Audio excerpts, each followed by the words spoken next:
And we are live. I am so friggin' excited for this. So, for those of you guys tuning in, thank you guys so much for tuning back in. Oh my god, I love that we ended on that natural 20 too. This is so good.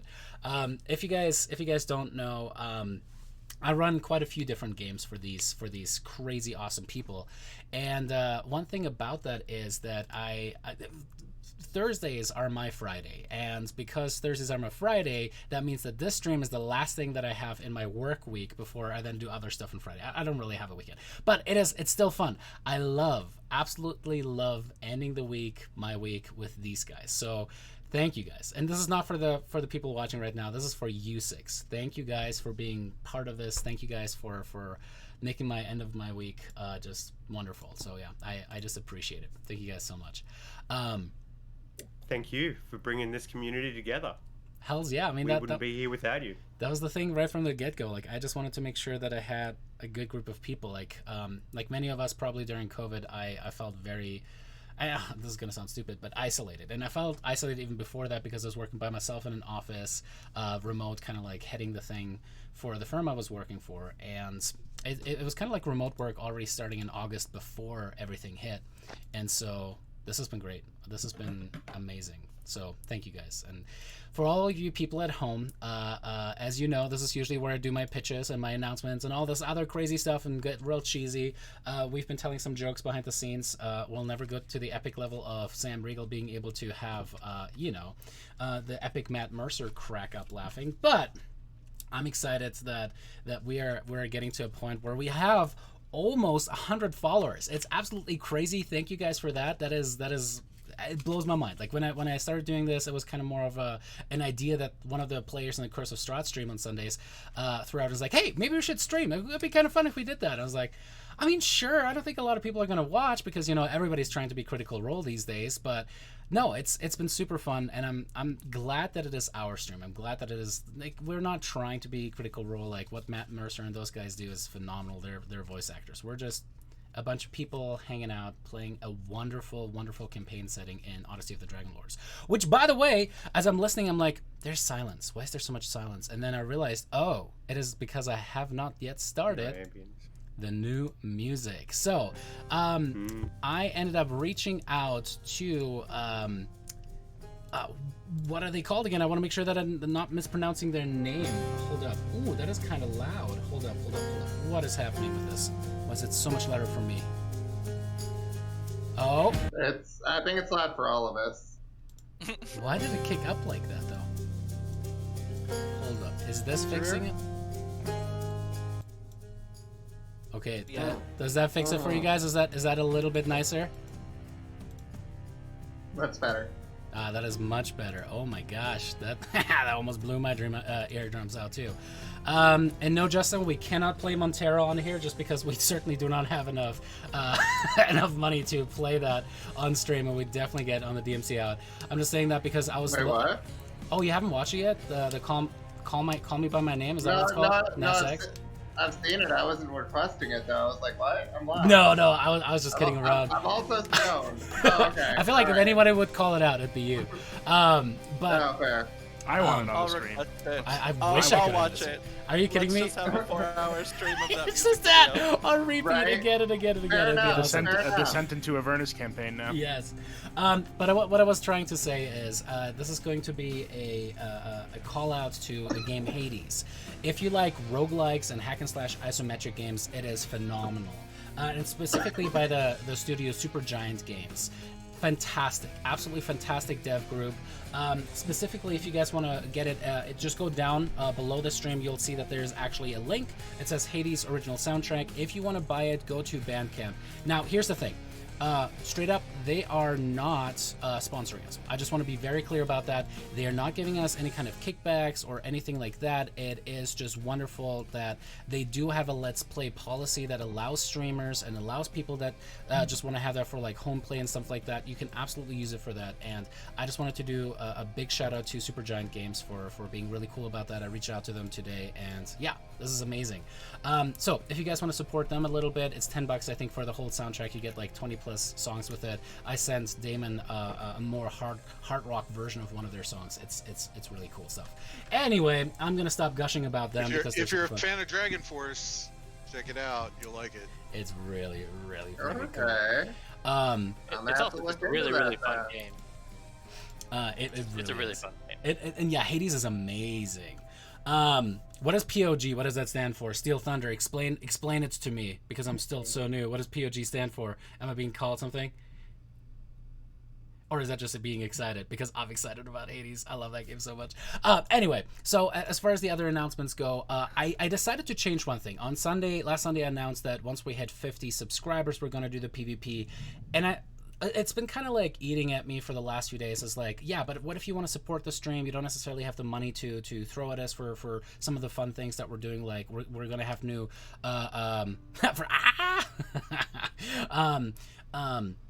for new art and things like that, right?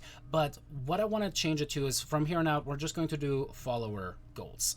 The reason that I want to do it like that is just if you guys are watching and adding to the fun that we're having, that is the super exciting part. If you guys want to subscribe and throw a little bit of extra at the channel, that's amazing. Thank you so much for that. But really, we're gonna make it follower based. So if we get 100 followers, we're going to have that PvP between the streams. The streams are gonna cross. If you want to make a Yanni style joke out of it.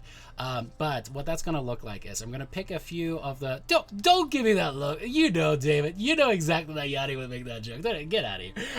It's more of a Damon joke than a Yanni joke, to be perfectly fair. But Steel Thunder just got us one closer. All right, that's going to be. Let me double check. Yeah, I think we are at 97 now. Yeah, so 3 more follows and we'll have that PvP secured. Hopefully, that'd be cool if we could maybe do that even next week. That'd be super exciting. Obviously, I would have to double check that all of the people in the streams, the people to my sides and over in Curse of Strahd, can make that time slot. But as soon as we can do that, absolutely. Dude, Steel Thunder, thank you so much. Do that whichever way. I appreciate you sincerely. Thank you so much for the subscription as well. With that in mind, as we're going to go forward, a lot of fun things like that the PvP is going to be awesome. Yeah, Byra. Byra. God, I love that emoji so much. But anyway, so as far as that stuff goes, if you guys are also, by the way, interested in joining one of these campaigns like these guys, we're hiring new DMs and they're super excited to start up new campaigns, and one of them is actually starting a new campaign on 1 p.m. Fridays Eastern, and that's going to be a Curse of Strahd campaign that rolls into the Dread Domains as outlined in Van Richten's Guide to Ravenloft. So if that's something that you guys are interested in, on the top right of the screen, it's a little small, but you'll wait, I think no, I'm pointing it the right way. If you guys not at Yanni, but beyond that, to Yanni and beyond. Damn it! Why do I keep that way? There we go. Head on over to Polyhedra.io, go to the join a campaign, fill out that little bit of a form. We'll reach out to you guys. And the reason that we reach out to not make it an automatic match, or we don't just put people in there, is because we just want to make sure it's a good fit. What we provide is going to be a good fit for you guys. So a little bit more selective maybe than just like a random group you can join online, which I highly suggest. If you guys want to get into a random group and just have fun right off the bat, head on over to like Reddit or like subreddit LFG. Fantastic group, no paid games in that one. Fantastic. If you guys are interested for something a little bit more reliable, check out Polyhedra.io. It's a good community. I like these people. So all of that said, that is, let me double check. Let me check my notes. I think that is going to be everything I have got for my announcements. Where's my sheet? Why did I close it? Yup. That is it. All right, cool. The rest of y'all, do you guys have anything cool that you want to call out? Any cool art that you've seen lately to do with D&D? Any cool campaign settings? Anything like that? I'm gonna correct that for you before you say that same thing with your Sunday night group who are all Southern. It's all y'all, not the rest of y'all. It's all y'all. See, that's my Germanification. So Germification? Oh no, Germification sounds wrong. It sounds like there's icky germs everywhere. Wow, man, Germans have got nothing going for us. Our name is awkward. Our accent is not that great. Ah, man. All right, you have good beer though, right? We do have good beer. Good cars, good beer. That's what else do you need? Yeah. Not much. Yeah, shout out to Germans for cars and beer. Cars and beer. Come on here. We're gonna workshop that. Don't get me started on that one. Oh my god. It's funny enough. When I first arrived in high school here, I did a high school exchange back in the day, and I kid you not, like the first question that I was asked in the high school by a fellow student was, "You're from Germany? Do you know Rammstein? What does Du hast mean?" It was the first thing. It was the number 2 question. The number 1 question that I was asked is, "You're from Germany? Do you speak German?" Anyway, with that, let's get back into tonight's session. Unless, wait, sorry, did I skip? I mean, to be fair, when I first met you, I had to ask you about that catcalling German word that was complete bullshit. I mean, you know what? That is, I'll give that a pass, because I do not mind at all when people are asking like a specific question, like, "Hey, I was told this and this means something," but it's like, "Du hast." Oh man, every time. Alrighty, cool. Anything but Du hast. Anything. With that, let's get into it. With three followers shy of this PvP, I'm excited. Really quick show of hands, actually.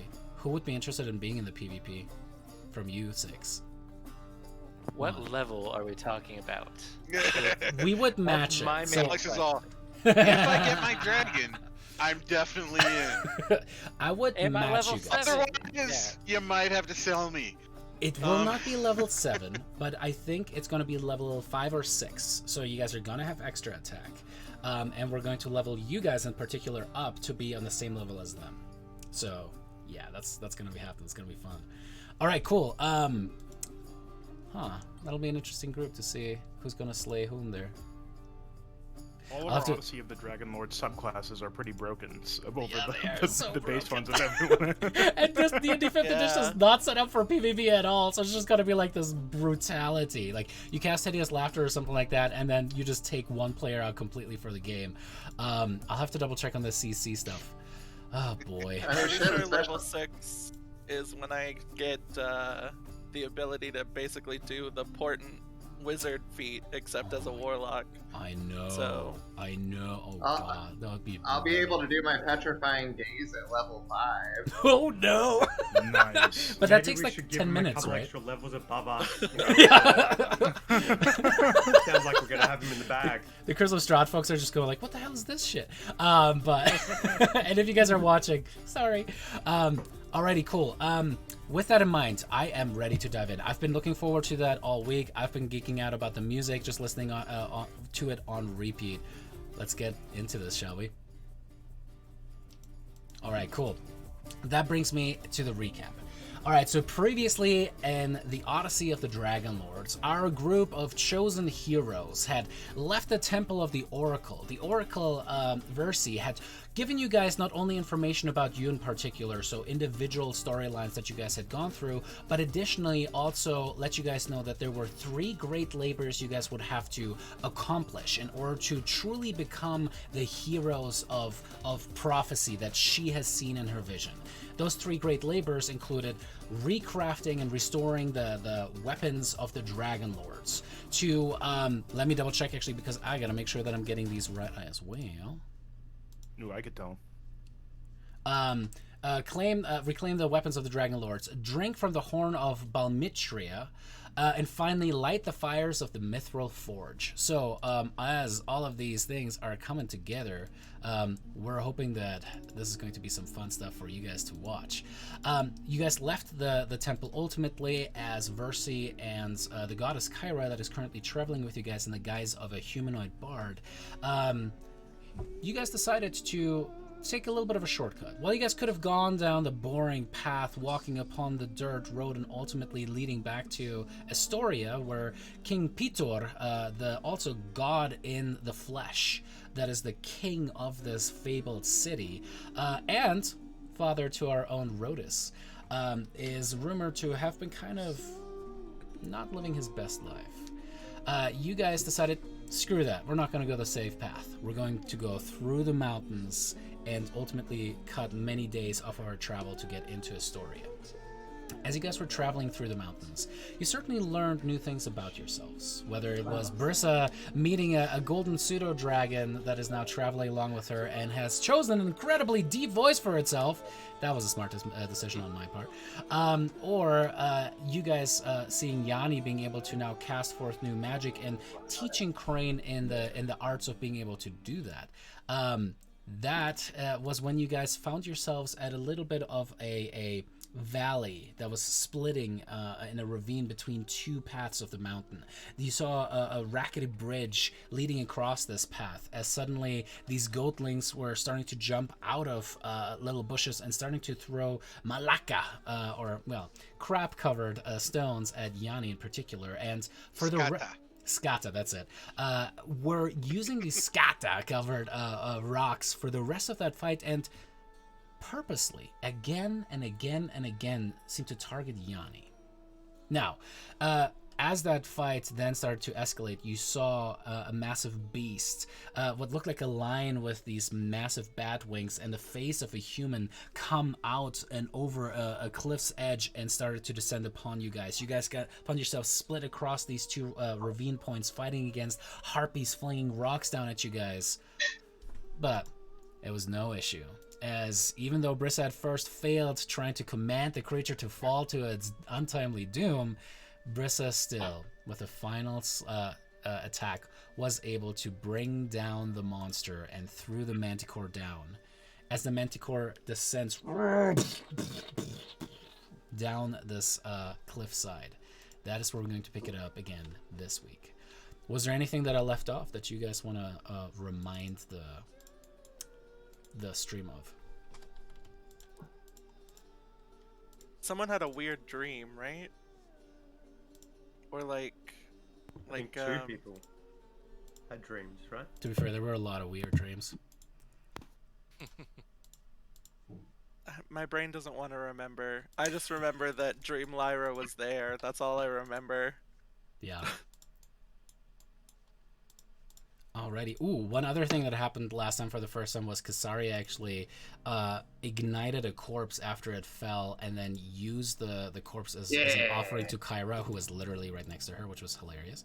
But we'll get us back here for a little minute. Sorry, my daughter says that all the time, for a little minute.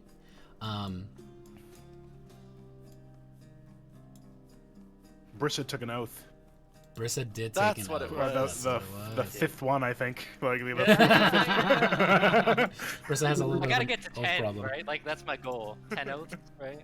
That's what it was. Brissa had her little talk vision with the dragon. That I remember now. Yep. That's what it was. If you get to 10 oaths, is the 11th free? Of Yeah, course. that's what I'm thinking, right? Like, Get then I a can like, oath then I punch can card. break. Yeah, I can break one oath without a consequence. I don't, maybe. Yeah. 10 broken oaths, you get the 11th for free. If you're still alive.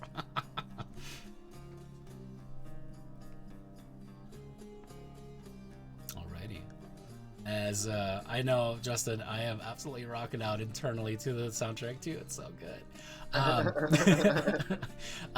But yeah, so as you guys are split, Lyra, you're kind of flying between the 2 points. The pseudo dragon flies over to your shoulder, Brissa. And you guys look around. Crane, I think, honestly, had probably the most epic moment there, where she almost fell down, falling first through the planks, her feet kind of dangling. As a harpy tried to attack her, the pseudo dragon took out the harpy and then flew over to the manticore. She tried to get herself up, but that's when the 2 posts just completely collapsed and crashed against the cliffside. Crane, you were on the other side, yeah. yeah, climbed up on top. As we find Very ourselves. lucky. Yeah, as we look around, we see that all of the bodies are dead. There's no more awkward goatling cackling coming at you guys. Kyra just kind of like has a big smile and pats you on the shoulder there, Yanni, going, "That was pretty good. I'm proud of you all. That was very good. But there was something wrong, don't you think? Why were they? I mean, other than the fact that I'm covered in skata? Give me a second. Just the digitation. Clean myself up a little bit. Rotus As is just gonna sit right where he is. Sorry, go ahead. No, go for it. Rotus is gonna sit right where he is and just call out to Lyra to come fly down to him. Oh. Come on down, sure. Lyra. Yeah. And I'll take a rope out of my bag. How far is the gap across the chasm? Do we think that 50 feet would do it, or would we need to tie a couple together? You could actually barely make that, but a couple tied together is probably going to be ideal, especially like tying them between those 2 points there. Huh? I'll take the length of rope out of my bag and hand it to Lyra and say, "Can you fly this to the other side for us?" You got it. So I'll Alrighty. just take it over. Bloop. I moved you too, so you might be yeeting. Okay, cool, perfect. As I did go real fast. Yeah, whee! All right, Rhodas, your rage slowly fades as the golden light in your veins kind of slowly subdues itself, and the wounds really starting to pulse more, where you got hit by multiple of those damnable spikes. Lyra, you kind of like tie the rope up on the other side, securing it fastly. Rhodas, you start tying it up over there. As Kara goes, "Ooh, this is great. Can I go first?" If you break it, By it's your all fault. means. I will. Excuse you. How do we tie that? Let her volunteer as tribute. So Rhodas has tied it to the post To on be the fair, side. she can just, fly if she falls. Oh, She what can is the just, fun in like, that? float over. She says. Well, I'm not saying don't try it. I'm just saying you got a built-in safety net. Yes. I'm gonna need you to do at least one cartwheel. She kind of looks at you. Her eyebrow goes up and goes, "Challenge accepted." And as you guys, essentially what you did was just tie it around the those boulders, and they're not quite as hanging over. They're actually kind of like up as well. As you tie that off, and then it stretches across this chasm there. You watch as Kyra kind of steps onto it, kind of like definitely an experienced trapeze artist, and kind of like steps over and kind of like makes a show of it, but then you can tell that she's like seemingly purposely kind of swinging it back and forth. Steps closer to the median there between the 2 points, as she then kind of like lets the thing slowly go to a center point, looks over her shoulder at you, Lyra, closes her eyes and just does a front somersault as her hands kind of touch the thing. She kind of stops there for a second, having her legs kind of like do a split in between those 2 points, as she then lands back onto her legs over. Now facing you, she opens her eyes, gives you a wink, and then just starts walking backwards across the rope, jumping and like doing a backflip over I by you. would call her a show-off, but I mean, She puts up her arms and does like a little bit of a bow. Rhodas does call her a show-off. What a show-off. She goes, "Well, you have to have fun every once in a while, right?" Well, I'm glad you came first, though. Could you patch me up a bit? Seem to have nothing worse for the wear. All right. I see the reason why you wanted me to come over. Oh boy, this is going to be I am not strong enough to carry anyone, but I would like to just kind of fly behind them basically and like support them if need be as they're For crossing sure. the rope. That'll give everyone advantage as you guys are trying to climb across. Nice. Kyra kind of like anxiously steps to the edge there too, watching that happen. All right, who's going to be the first person to try to get across? I'll go. All right, Yanni, you kind of like step up onto the rock. You're like, your feet gingerly touching on the rope as you step onto it, and kind of like look around. You're like, okay. You take Lyra's hand and start walking across. Go to make me that acrobatics check with advantage. Oh yeah, and I can call it out for you guys. Make it a little bit faster for you. Ooh, look at that, 23. Yeah, Yanni, you start moving across there, and you kind of like actually let go of Lyra's hand as you're walking across, and it's just like, this is great. As you do like you look around, kick up and twirl your legs for a little bit, and then land back onto the rope that is kind of swaying back and forth as Lyra kind of grabs you, and you're like, okay. All right, as you are able to make it across the rope, Casaria. Hee.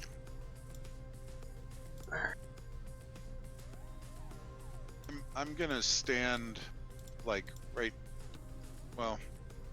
somewhere where I'm right by the edge, so that if somebody falls, I can feather fall them. Alrighty, sounds good. Am I also rolling with advantage? Yes, you are. I got you. Under my wing. Oh, Yes. oh boy! As Lyra just saved you from a very untimely early death there. Natural 1 into a natural 19. God damn. Alrighty, so Casaria. I think Kyra did that on purpose. Just to show you that she still has power over you. As Casaria, you kind of like step across the rope, and you certainly kind of like see everyone's eyes. You make the mistake of following Kyra's eyes, who's just kind of like chewing on a nail, looking down, and then sees that your eyes go down, and she kind of like puts up her hand and kind of like shakes back and forth. As you look down, you're like, oh. As Lyra just kind of grabs onto you, she's like, I got you, and kind of like, almost like lifts you up a little bit as you are able to make it across easily enough. I thought maybe you'd go like snake over snake underneath.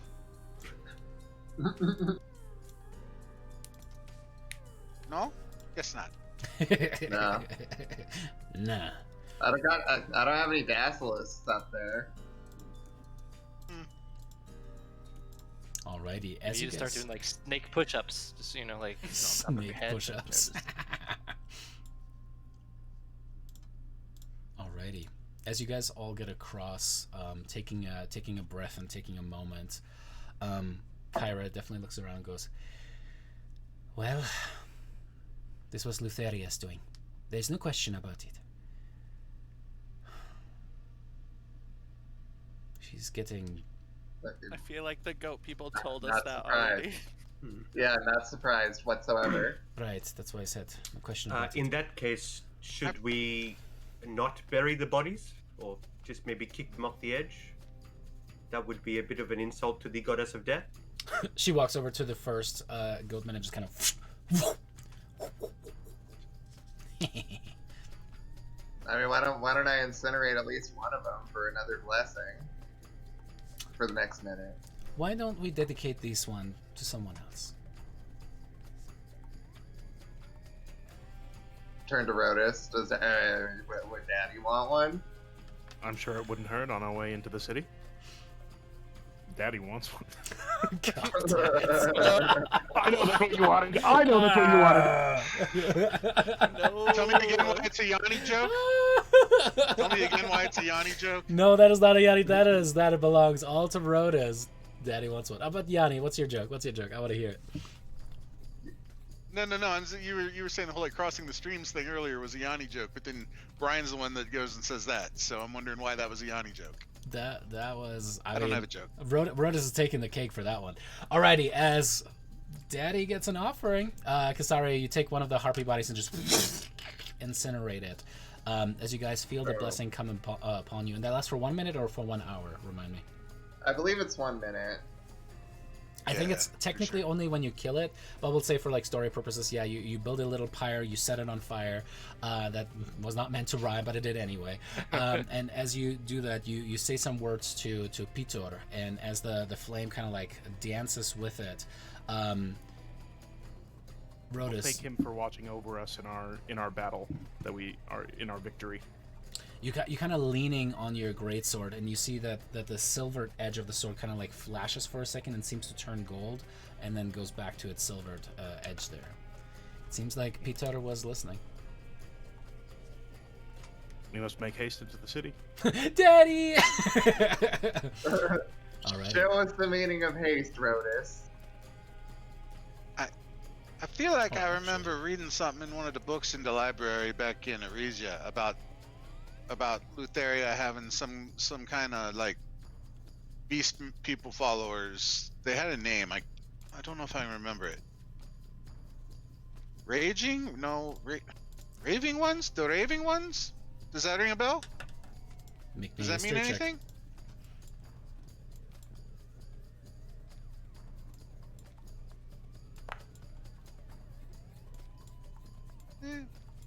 little bit.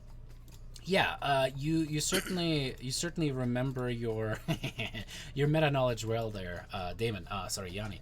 As these guys, the player. It's in the player's guide. What do you want, man? The player primer is fantastic for this. Seriously, if you're a DM watching this and was like, "Oh, what is this going to be like?" This is great. It's a great resource for the players. So thank you for calling. I actually always have it pulled up.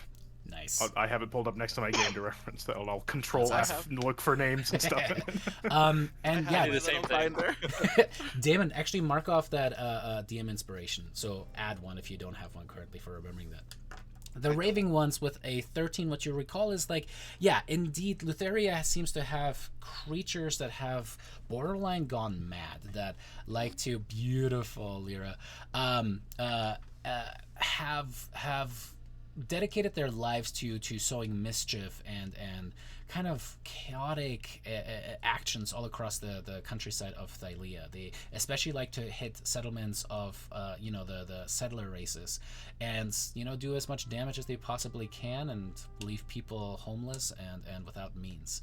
So the raving ones are certainly almost like the pseudo cult that loves to sow discord if they can. So here's the question. Why me? Why did target me?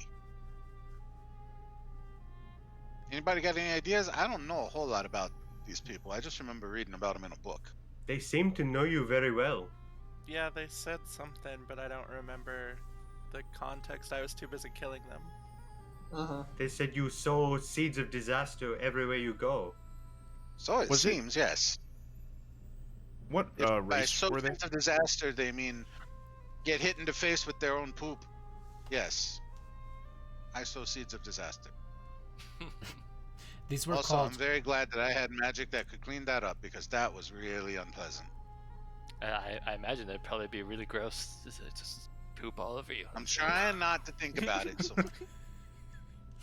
These were called goatlings, Rhodus. You've certainly heard of them before. Kind of like these...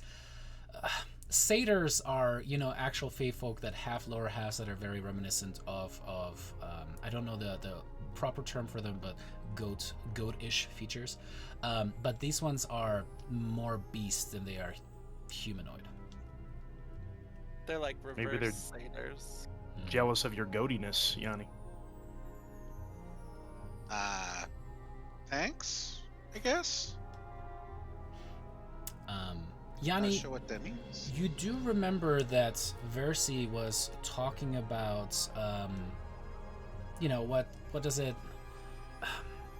that you were somehow targeted by her a long time ago.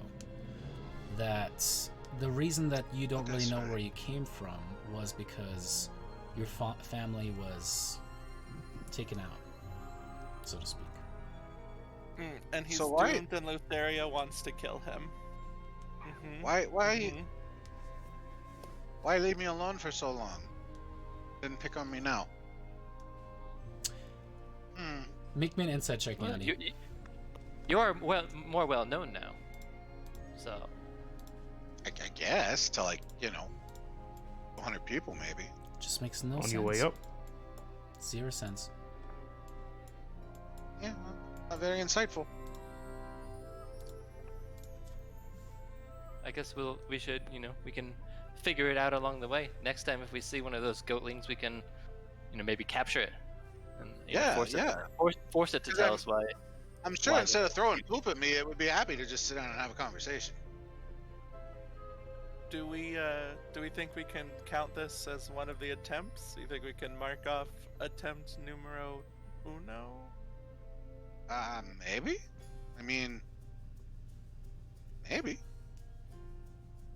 They did seem to be targeting you. I'll ask Kyra what she thinks about what Versi told us, and if she thinks that would be what this was, the first attempt on Yanni's life.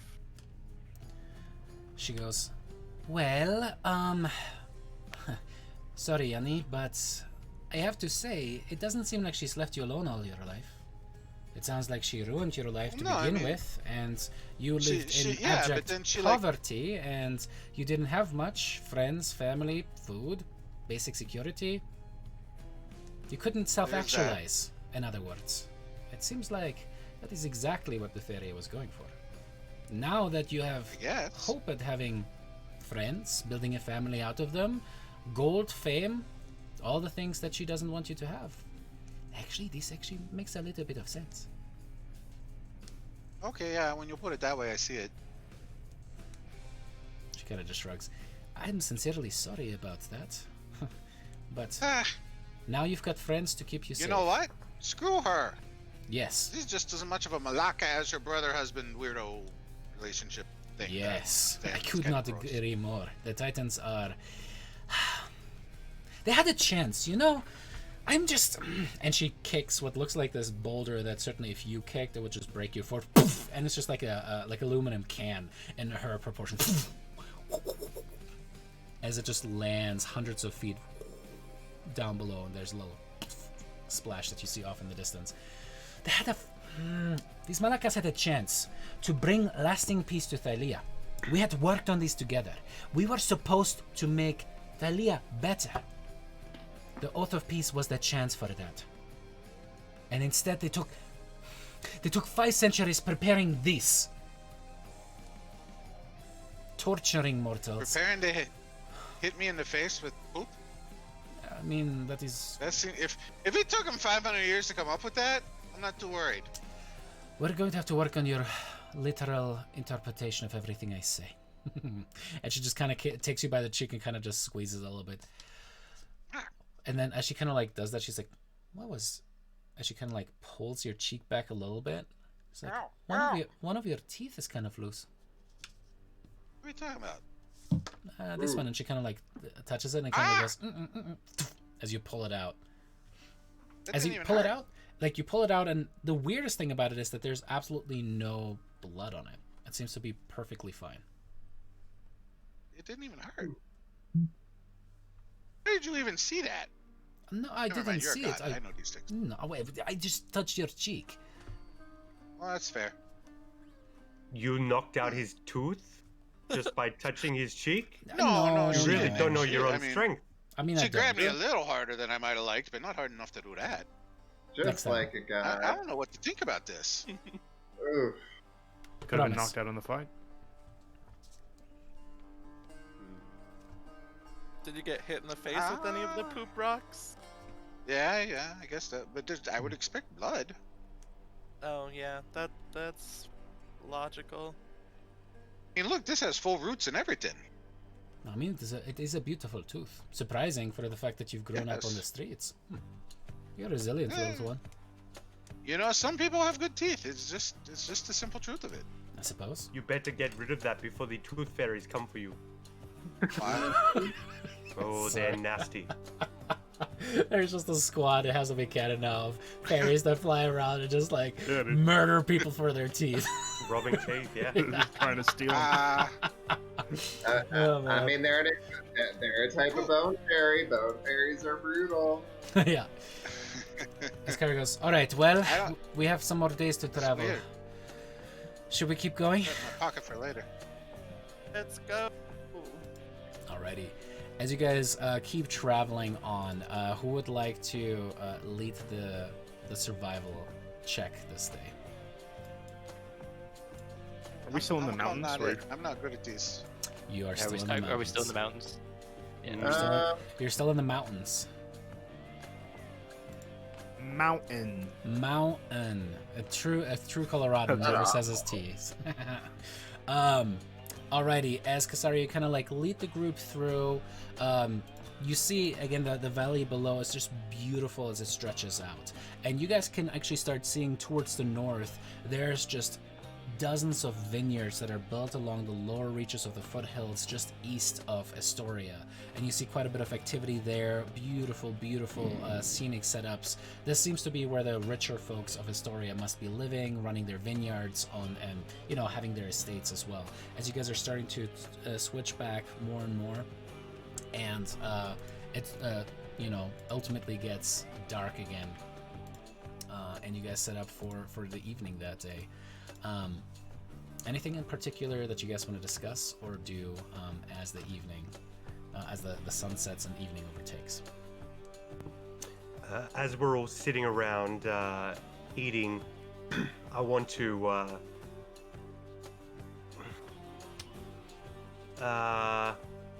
Crane wants to pointedly stare at Brissa. To the point where she makes Brissa uncomfortable. Brissa, you feel uncomfortable. Hey, Ro, is she creeping on Brissa? He seems upset about something, Yanni. Kind of like look around and be like, do you, did you want to meet the dragon, Crane? Did you... So that sounds like a threat. I love it. Did you want to meet the dragon? If I meet the dragon, will I have to make a promise to the dragon?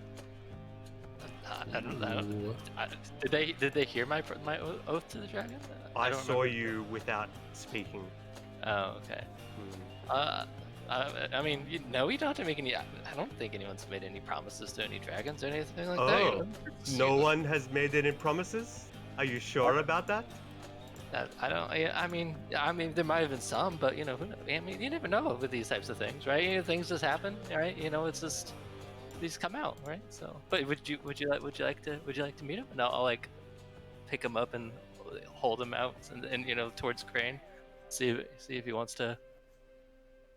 Crane will hesitantly put her hand out like a dog, like for a dog, to sniff at before petting it.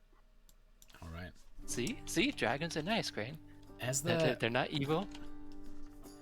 The little dragon does come out, and what is actually interesting is it goes forward and goes. My name is Aceros. But you just hear that in your mind, Crane. As he goes. Crane pulls her hand back immediately, and doesn't feel comfortable petting it like a dog anymore. You know what I mean?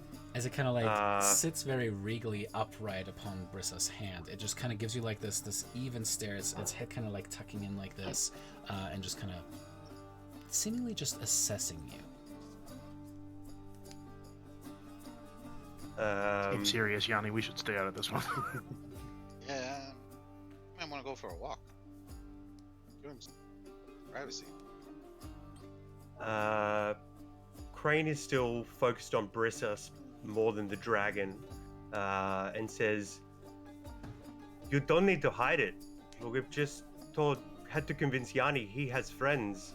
You have friends too." I know. I mean, it was just like a small promise, right? I mean, I love dragons, so I just gotta make sure that I protect the dragons. So it was just a small promise to try and do right by the dragons and help out all the dragons I can. So I mean, is that really a bad thing, right? To help out the dragons? I mean, it looked pretty cool. You kind of glowed for a couple seconds. That was cool. Yeah. I mean, if you want to make the promise too, you can, right? I mean, No. Are you sure? No promises for me. The one with you guys, that was enough for me. Are you sure? I mean, it'd be kind of cool if we both promised to protect dragons, and then I could count on you to help me protect the dragons and stuff, right? Like I You would can know count on me, but I don't want to tie myself. As you have seen, and she points at the Medusa, sitting amongst us. Oaths can get you into some hot water. Sure shit can. Living through. And I just kind of point at the snakes too. Yeah, but I mean, I get that. Rissa, what are you gonna do if one of us has to swear an oath to kill all the dragons?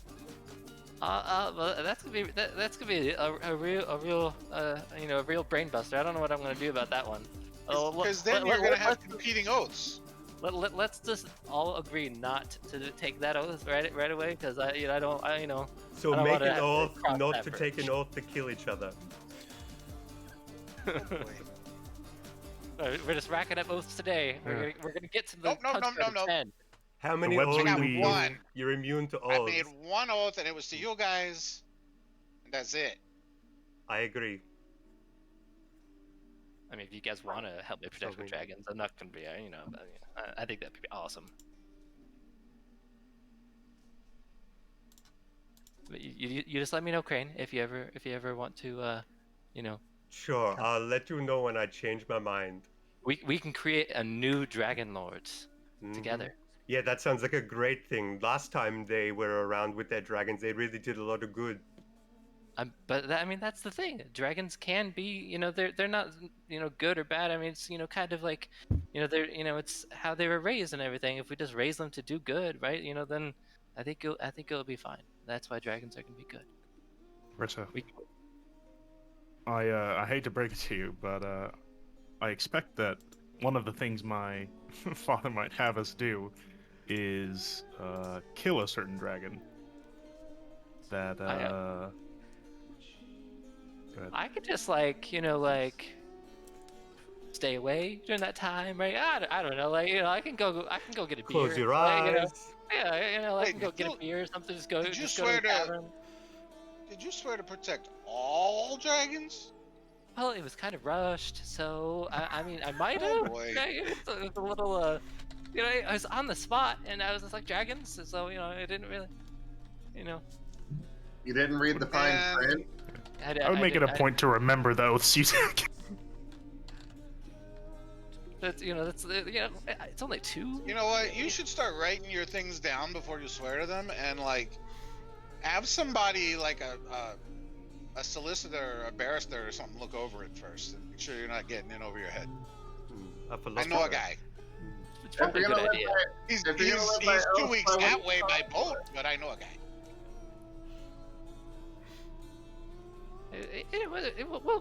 We'll just kind of see how it plays out. If we do have to go slay a dragon, I can, maybe just plug my ears or something during that time, and you guys just don't tell me or something. I'll just run away. Swing that way, Brissa. Swing that way. Just play it by ear. Yeah. Let's play it by ear, but just don't swear any oaths to kill all dragons, because that's gonna get really awkward, especially because Lyra's dream is definitely gonna come true, because I'm gonna make it come true, and I'm gonna get a dragon, and I am going to ride a dragon one day, 100%. I think Crane spends the rest of the meal thinking about the big silver dragon that they saw and how awe-inspiring and terrifying it was. I'm just gonna walk up behind Brissa with a notebook and I'm gonna go, okay, here are the 3 names that I've thought of, okay? We've got Spike, that's a good one. Drago, I like that one. Personal favorite, Goldie. I do like So- Golden, but he did say his name was Aceros. So, did I hear that? I guess only Crane heard that, right? He because I introduced haven't himself, but I'll say I think he already named himself. He So can the talk dragon in your head. already has a name. Are you sure And I it's a just he? rip out the page of names from my notebook. Yanni, I don't know if it's a he. Brissa, is it a he or a she or do dragons have more genders? I checked last time and I couldn't really tell because I was just too excited. I guess I could try and check again. And it kind of like snaps at you. No, he's What, is it he's kinda not. like a He's not in chicken? the mood. Yeah. It's a guess. We're just gonna, dragon. yeah, it's a dragon. He can be whatever he wants to be, or it can be whatever it wants to be.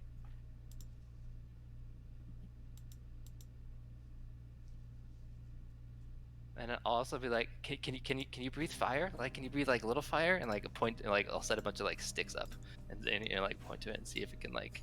He kind of looks down at it and kind of looks back up at you. And kind of bows its head, and you can just tell, Brissa, that there seems to be almost like this little bit of shame and sadness as it just kind of like has its head down and goes. Did you just Oh. embarrass your dragon? I'll like kick the sticks away. They go scattering. Is that I cross then- out you might have just Sparky. broke your oath because you just hurt your dragon's feelings. In your head, Lyra, you hear a voice, deep and rumbling, draconic in its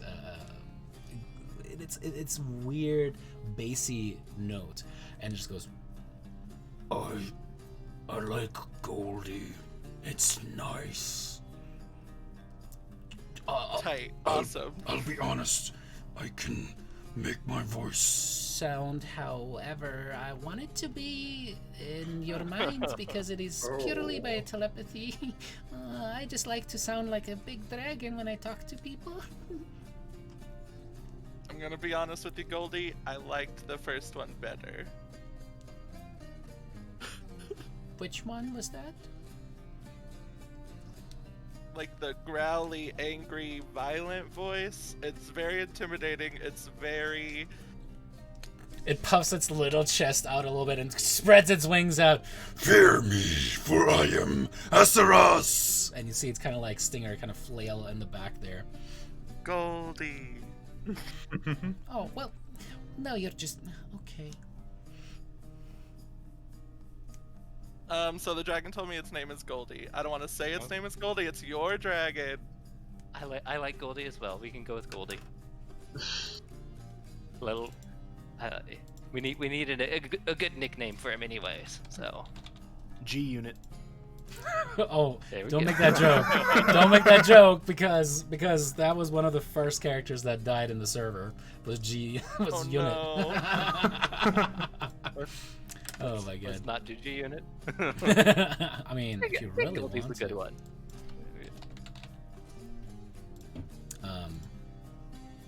David, you said we are in like some sort of like foothills outside of the city where it's like mostly farmland. Yep. Okay, it seems relatively safe though. Have we seen anyone like pass by us on the road? Make me a perception check with disadvantage, Ro. Just because it's getting darker, you like even to what you can see, it's getting pretty hard to see overall. But you can also just roll 2 natural 10s, whatever. You see actually quite a bit of activity further up in the hills. The farmlands of themselves seem to be relatively quiet, especially as you've spent the rest of the day, and you guys have traveled hours and hours down these switchbacks, down the mountains towards the foothills. And it seems like this is just a nice, quiet area. You could really see yourself buying a flipper here and maybe like pseudo retiring for the next 10 years, really rebuilding that little vineyard, and then ultimately just saying screw it and really retiring. Not saying that that's my plan. Somewhere in Italy, maybe, or Greece. Actually, Greece would be nice. But that's exactly it. So as you're looking around, you see that this is mostly just like farmers moving about, kind of like getting the last of their cattle in. Like there's actually like fields of grain down below as well, and it's very scenic, very beautiful. Can we see the city from where we are? Like just off on the horizon or anything? Not yet, actually. It seems like there's a little bit of a mountain that rises immediately to the southeast of it, and you do know from having previously traveled there, it is kind of blocked from view. It builds almost like it's a very nicely protected city on the southeastern part, wrapping around to the north. It is completely surrounded in this little bowl of mountains, and you kind of have to travel alongside the river that ultimately leads towards the west gate. Which is, yeah, it's a well-protected city. There's a reason why it's kind of the last bastion of the settler folk before you go into the steppes and the wild folk of Thylia.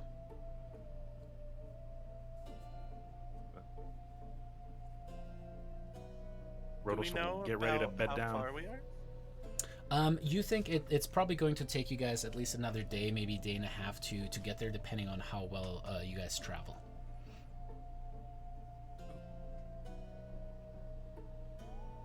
Alrighty. As you guys bed down, Bro. I was just gonna, bro. You're older than I ever would have thought, and you've been around a lot of places from the stories you've told. You ever see anything like this with the tooth, where the tooth just comes out with no blood and it's like a whole tooth? Can I make a check? sure thing. Here, I'm gonna do a call out for it. Here you go. Nice. Nope. Never. That's nice. That's just weird. That's just a little weird. Yeah. So Looks you've knocked strange to out a me, bunch of Yanni. teeth, but there was always blood, is what you're saying. Always very bloody, yes. Okay. Just popped right out of your mouth, huh? More or less. I mean, she was like, "Hey, your tooth feels loose," and all right, and it just came right out. As you reach in to kind of toggle around, you see Yanni's eyes kind of go wide, and then kind of like a surprise and a little bit of a smile, and then back to surprise as you feel that the missing tooth is there. You pat your pocket, and out you pull the tooth that had fallen out. That's different. Guess I re-roll my teeth? That hasn't happened since I was little. Did Like, you you feel know, it missing With before? most people. Yeah, like I was playing with the spot with my tongue like you do when you're a kid and your little baby teeth fall out. Maybe you're Benjamin Buttoning. I don't know what that means. Reverse aging. Oh. Oh, sorry, out of character. In character. Oh, okay. That's so weird. Bonus points Wild. to Yanni for keeping up the RP on that one.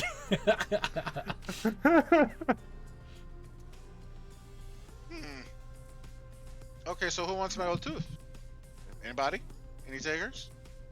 No way. No? You want it? You can have it, Lyra. It just seems cool. You want to be a tooth fairy when you grow up? I mean, I can fly. I mean, hold on to it in case this becomes a recurring thing too, so we can prove something's happening here. Yeah, Eventually you that's fair, can, too. you know, maybe build a whole new Yanni out of the teeth or something. Who knows? Do you want us to cut off a finger? Golems are a Oh. thing. Maybe a pinky toe? You're scaring me, Crane. Does Yanni have any memories as an elder god? I don't think so. I mean, I don't even think I'm 20 yet, so much less elder. Except maybe in certain religions that use that title inappropriately for age. But, yeah, Oh yeah, again, I'll help you. interesting.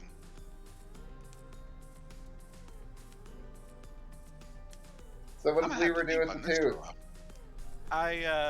I put it in my pocket. I got a pocket full of teeth now. I got a pocket full of teeth now. Oh. Oh wow. This robe has pockets. It's Give me custom. some floss. Yeah. Oh my god. Robes with pockets. They came from the very beginning. The civilization was advanced from the start. But When you, after you take the tooth, you realize that you hear Yanni in your head going, "Man, I wonder why she wanted my tooth. That's really weird." It just seemed cool. But you look over and Yanni's not speaking. Oh. it feels very similar to when the pseudo dragon was just projecting voice into your mind. So now Lyra's gonna start hearing all Yanni's dirty thoughts.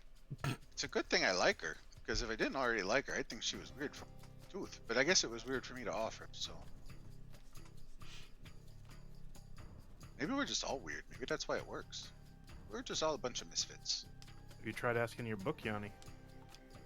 Huh? Have you tried asking your book? I don't remember seeing anything in it about teeth falling out. I guess I can look. Yes, yes. You look I through will it and tell during no one that I can hear Yanni's stuff. that tell no one. Nomad kind of goes, well, this is certainly interesting. Huh. Since Fine. Nomad is in Yanni's thoughts, do I hear Nomad too? You don't. You can hear Okay, Yanni's cool. responses, but you don't hear Nomad. So it's kind of like That's weird. too There many like layers. there's something happening, and there's just silence from Yanni, and then Yanni will respond, and then nothing. It's like and then listening Yanni to one responds. side of a phone conversation. Exactly. Yeah. As Nomad just goes, huh. I wonder if we can use that in some way. Regenerative abilities. That didn't come through when you were in the middle of a fight, did it? Not yet. No, I mean, if it wasn't for Versi and Kira and Saria and I think it was Brissa once even, he'd be dead multiple times over now. Yeah. At least I assume so. You need to put a. And I didn't expect to grow a new tooth either. True that. You do need to practice more with those protective capabilities that I've given you. Promise me that. Yeah. Oh yeah. Working on that. Good. Wonderful. Yep. Crane, was that a I've got something else to contribute, or just pointing at the screen? Kind of like. Yeah, just agreeing with what was going on. Alrighty, cool. Is there anything else that you guys want to accomplish during the evening? Alrighty. Whoever would like to make perception checks, go ahead and roll me perception checks. 4 are needed to get us through the night. Make one. Ooh, I made a bad one. Oof. Oh my god. Oh I didn't make the worst no. one. Alrighty. Oh Maybe next time I'll man. volunteer. So, Crane. Oh, Ironically, I that want too many. was one too many, but that was the best roll. It always happens, right? Gosh dang it. Alrighty, so as you guys hold up, gotta kick out that bot right there. As No you Twitch guys, ad bots. yeah, I know, it's like QH July 089878. Thanks for that, I guess. But as you guys kind of, He's real. he's real, damn it. Bed down, get your bed rolls out and stuff like that. Brissa, you don't notice this at first, but Crane, as you're kind of rolling things out and try hard not to think about that silver dragon, you kind of jump for a second as the gold dragon has kind of like put itself upon your pack, and it's just kind of like put its little draconid face, long snout, just kind of like on its paws, and it's just looking at you and tilts its head to the side. As you hear a voice go, "Why do you hate the dragons so?"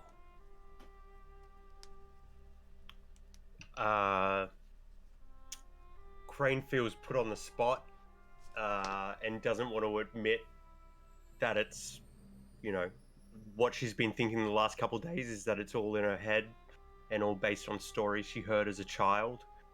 She says, "I don't hate dragons. What do you mean?" "Do you fear them?" Again, just in your head. Rolled its head to the other side. "I don't fear them. They're dead. They're gone. I mean, I guess they're alive and they're here, but okay, they're pretty scary. You're pretty scary. If you're bigger, I guess." Little wings splay out once more. "Yes, I am." Stops stretching and kind of Okay, Goldie. puts it head down. "Okay, fine. I like Esseros. When we're talking to other people, my name is Esseros." Crane will think that's pretty cute, that he's trying to act all tough and give him pretend like she's, or do what she's seen Brissa do, and do a physical comfort. So some scritches under the jaw, and you see the pseudo dragon actually kind of like kick its back leg a little bit, as Goldie is definitely starting to like it quite a bit. Like shakes his head. "Enough of that."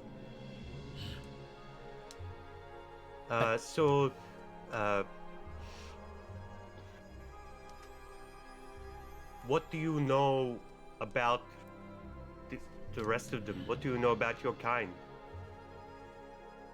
How many are there now? If you are the first and the silver the silver was the first and you are the second? "I'm not really a dragon like the rest of them. I'm littler. I am cuter. And my sting packs a punch." But You shouldn't sell yourself short. thank you. But between you and I, my people have been trying to stay hidden away because there are those who thought that our bones would make them stronger, that grinding our scales to dust would be some kind of panacea. They thought that by sacrificing us to the gods, they could bring the dragons back, mistaking us. Sometimes some of us were able to be smart and pretended to be the messenger of a dragon god.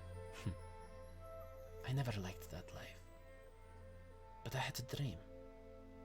A dream that showed me a burning tree and destiny. So, that day when I went hunting for the dragonflies. I saw a burning tree, and I saw you, and then I saw Brisa, and she was kind, and you were scared. So I went to her first. But I will say, you're interesting. It was a good choice. I think out of the two of us, Brisa is definitely the more motherly. Yeah, you don't strike me like a mother. But that's okay.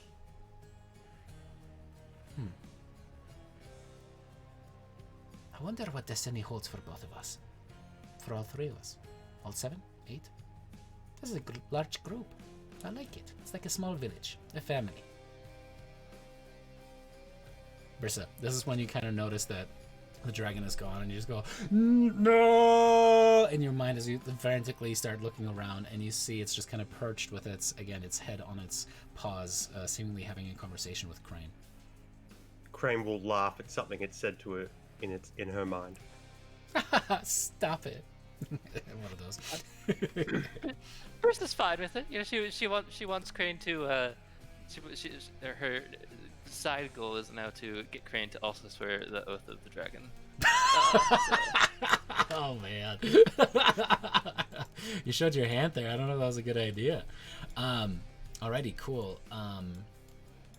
I think Crane will think about how the dragon story of being hunted and being stripped of their, resources sounds a lot like the story she heard about native Thyleans being, stripped of their antlers, like satyrs being stripped of their antlers and things like that. So seeing the parallels in both the stories.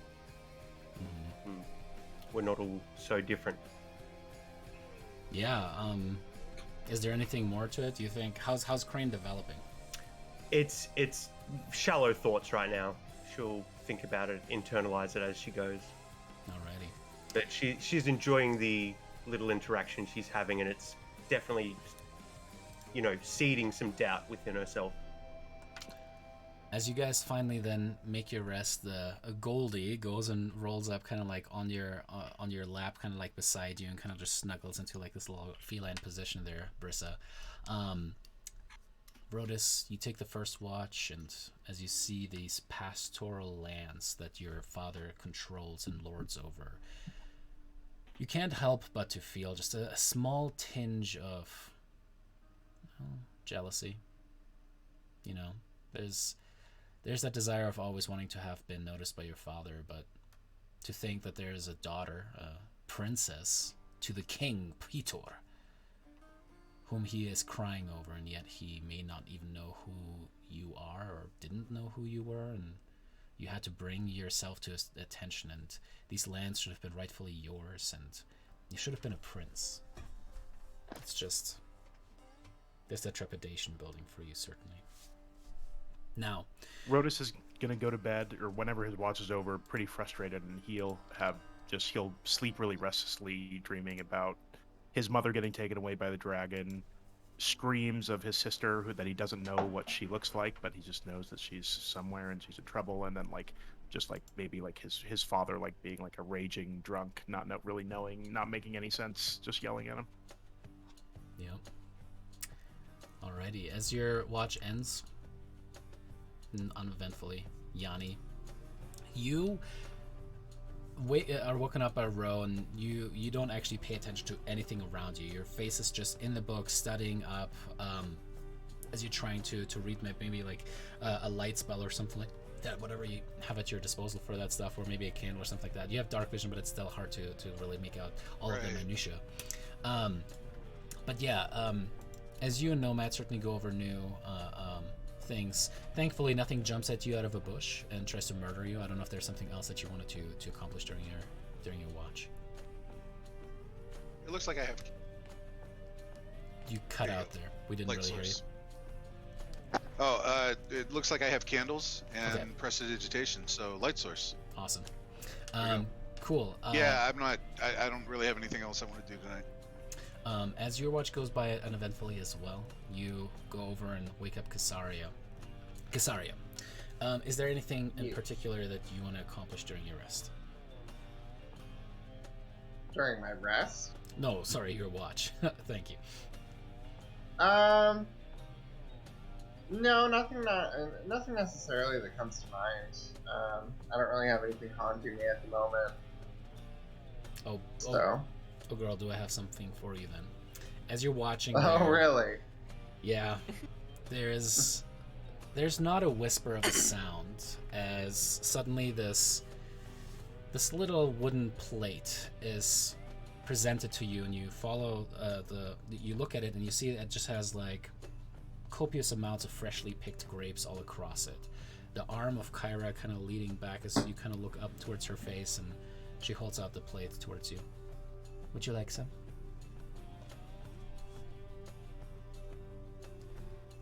Thanks, but I'm okay. I'm still good from dinner. She kind of I'm bows her gonna head pull for out a second. I'm gonna try to pull out like a book or something and act like I'm journaling to see if she'll just like go. She sets down the plate on like a nearby little rock, sits down next to you, actually uncomfortably close, like no bubble kind of close, and she just goes, I think we still need to talk, yes? What about? Oh, I think you know what about. Stop playing stupid. So say what you need to say. What I want to say is that I'm here. You clearly still are mad at me. It's funny, no? Having a god have to tease this out of someone who purportedly is worshipping her. I mean, shouldn't you be all knowing?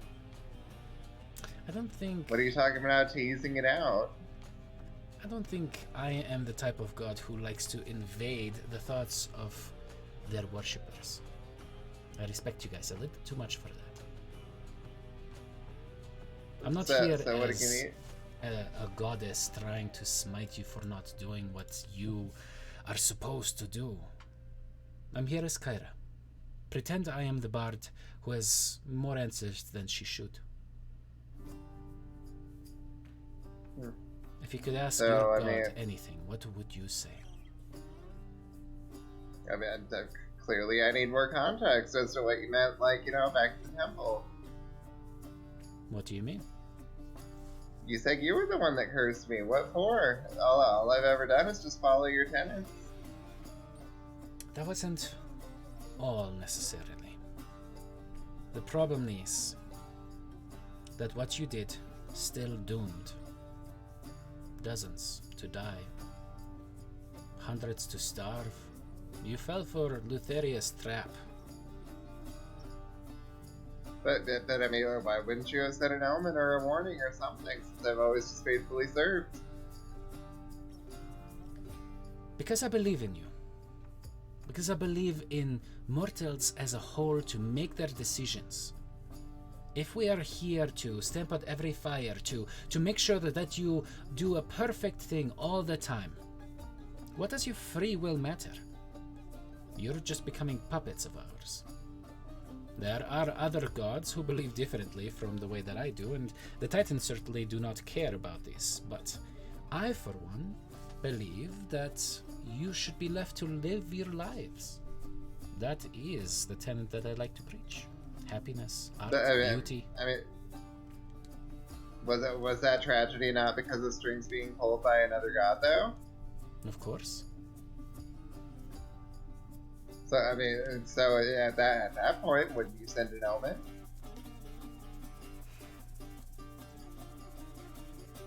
You're not going to take any responsibility, are you? Still? Happens. Am I not here now, Casaria? You are. And the people that you killed, were they not also of worship not associated with me? You see, they were. The things that I can and can't do are not unlimited. I'm not just the god of Thylea. I am not Thylea. I am Kyra. And my tenets are freedom, self-reliance, just as much as they are about beauty and revelry. That is what I'm waiting for, Casaria. Ask your questions, but The answer I'll give you, unasked, is penance, true remorse for what you did, and an acceptance that it was your decisions that ultimately led to this moment. I hope that you will find it in your heart one day. And know that the penance that you seek is not just to me, but all the souls that you doomed. And furthermore, to the gods whom they worshipped.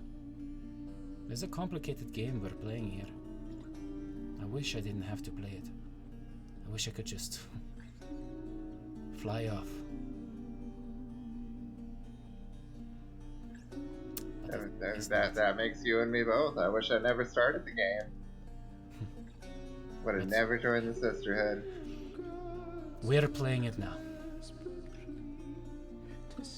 If you do not want to be a priestess of mine anymore, be that it. But preserve Thalia. She deserves it. Its people deserve it. Forget the gods, forget the titans. Do this for the people.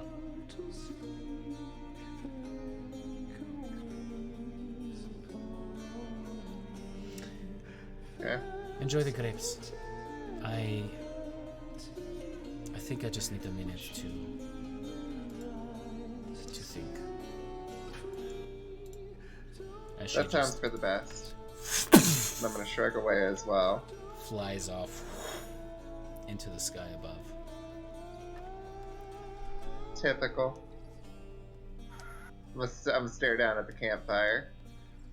And just like drift off into disassociation for a while. As that goes on for a minute, you ultimately, you don't see her return during your watch. As the stars just kind of sparkle above you, the fire crackles away, and memories of your life before, when you were just a pretty young thing, going to parties and having a lot of fun, come to you, unbidden almost. You'll ultimately kind of just call it as your watch is uneventful as well, and wake up Brissa, who kind of just yawns, and you sit up. You go to sleep as Brissa, you kind of sit up, and there's just excitement in your heart as you kind of like, you were awoken in the middle of what was a dream about dragons, and it was just fabulous and fantastic, and you loved it. And as you kind of like look at the fire, throw another log on there, you kind of sway.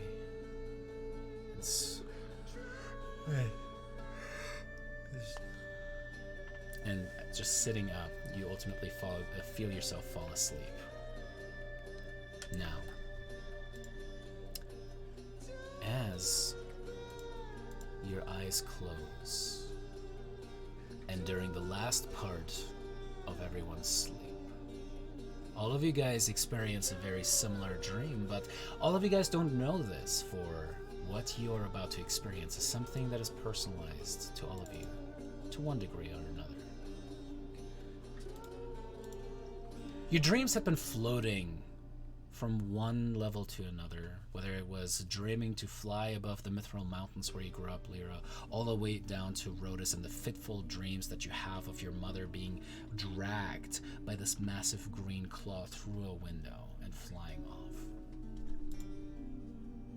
You guys now find yourselves instead in what seems to be in a knee-high expanse of black water extending outward to everywhere. Up above you, you see a dome of black. Purple clouds of matter seem to swirl about, and you see sickly yellow stars, points of light dotting. The constellations seem to almost make sense, but then shift around. You look about, and against this tent of stars, you see these massive black shapes seemingly stand up out of the water as the liquid, like quicksilver, runs down their bodies. You see massive black horns and silhouettes from the tops of vaguely humanoid shapes, 3 times the size of a man, leathery wings unfurling all about you guys. Again, you stand by yourselves. But then you see maybe some 30 feet ahead of you, there seems to be a central spot that actually rises out of the water. In the middle of it, the stony shore, you see what appears to be a throne, suddenly illuminated by an inner moonlit glow. Bones and ivory all across it, carvings of some odd language in it, and you see what are just hundreds of skulls piled all around it. As a beautiful woman sits atop this throne, you look at her, and she seems to be almost like a woman that you would love to court, love to be friends with.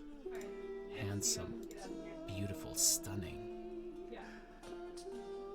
She has what looks like a massive crown upon her head. These emerald, but shaped into actual metal. It seems like almost like shaped itself. Two horns on there. Long blonde hair flowing backwards. What looks like some kind of a central painting of red on her forehead, and just a shade, like what looks like eye shade, but actually drawn across the entire ridge of her eyes, like a black line across. You see what is just a fitting black dress on her voluptuous figure, as she just has these snakes go up next to her as she strokes them lovingly like pets. She looks at you, each one of you individually, and as she does, there's just a small smile that spreads across her face. Brissa.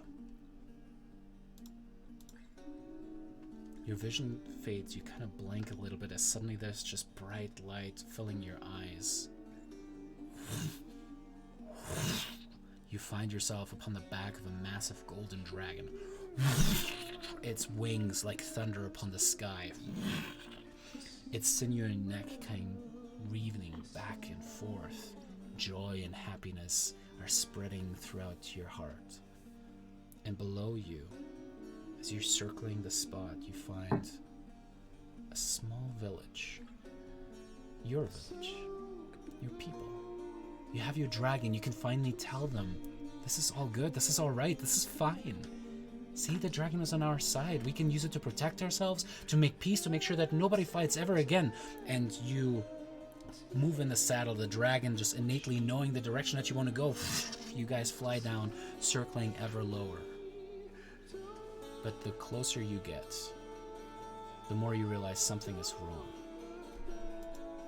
Make me a wisdom saving throw, Brissa.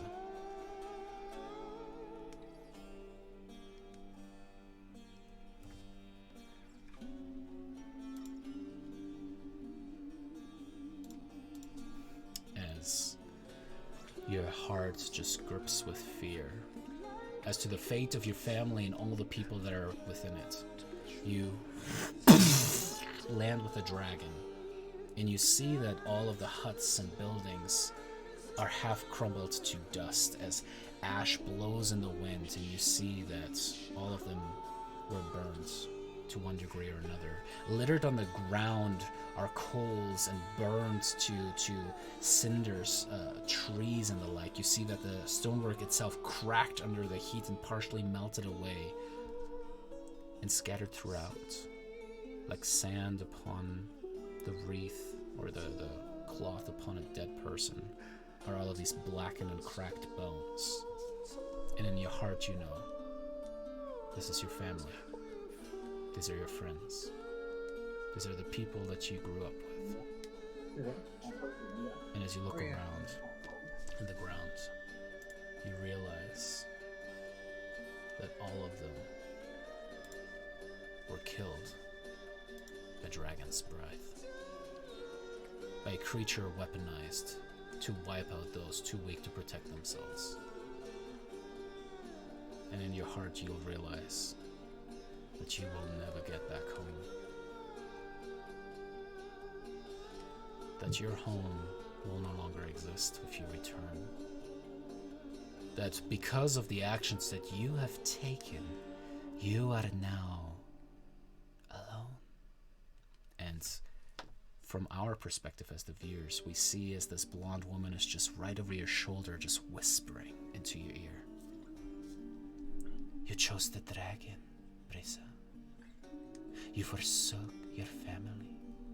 You traveled to the path of the Dragonlord, and now they are all dead, or will die, thanks to you. As you just shake your head, it seems like Dream Brisa didn't even realize that somebody was just right there over her shoulder whispering, and as you look around, there's just tears flowing down your face. As Brisa does not get restful sleep this night, and instead gets a level of exhaustion. We find ourselves next, again, in front of the throne. This time, Lyra kind of like hugging her wings around herself like a blanket, trying to make sense of where she is. Your vision shifts and changes.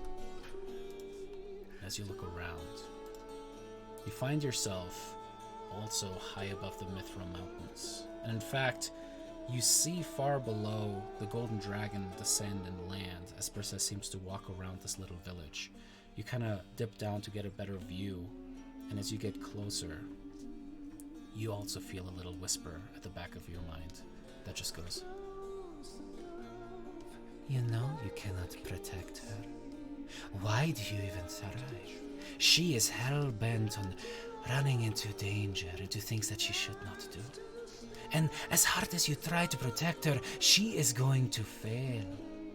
Lyra, why do you try so hard? Do you see the grief that she now feels? That is going to be the path that she will take forevermore. Are you sure you want to put this heartbreak upon yourself?" As you watch Brisa just what looks like take a long sword up to her throat, as you can tell that this grief of losing her family has just overtaken her. You just watch as a little tuck starts to go, and you just scream as we just go on a close-up of Lyra's face with tears flowing down. Make me a wisdom saving throw, Lyra.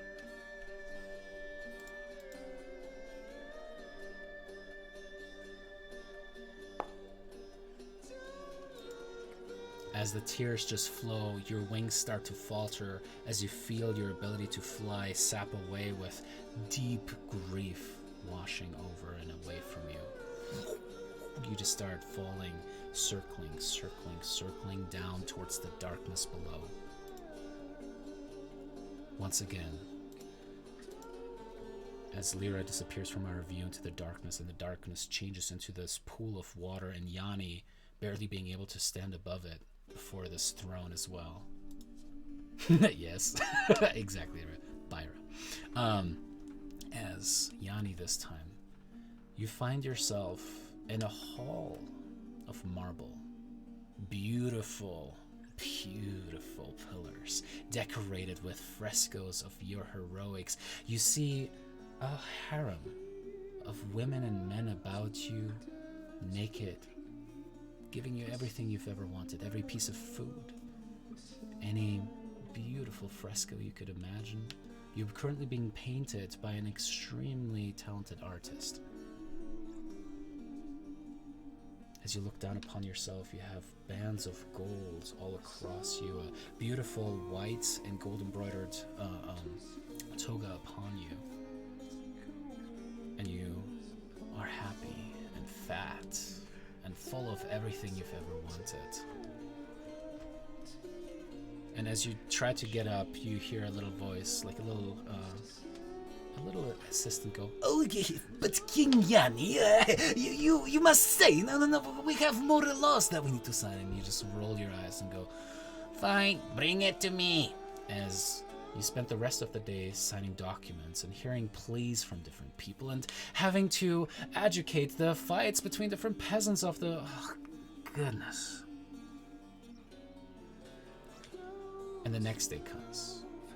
And you want to go out and go hunting. But again, there's too much that you need to do, and the next day comes, and the next day comes and goes, and the next day comes and goes, and the next day comes and goes. And as you grow fatter and older, your hair starts to fall out, your teeth start to go away, you push in golden teeth instead. You realize that you are in what appears to be a marble and gold cage, as the pillars themselves seem to actually move about you and close in ever more. The pillars actually peeling in almost like a rib cage to lock you in. As you look up, you're now 4 times the size of what you currently are, Yanni. Rolls of fat just kind of like completely choking you shut, you having a hard time breathing. And a little whisper appears next to your ear. You seek fame and glory. You venture forth with this group, this fellowship, these friends, so-called. But were you not freer on the streets, Yanni? Were you not yourself? What do you seek now with your coin and your recognition? Do you want to be the king of Astoria, so that you can be caught like a bird in a cage until you grow fat and old? Is that really what you want, Yanni? Make me a wisdom saving throw. Can I use my inspiration? Not for this one. Okay.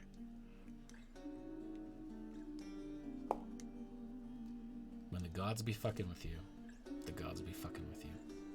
Yanni.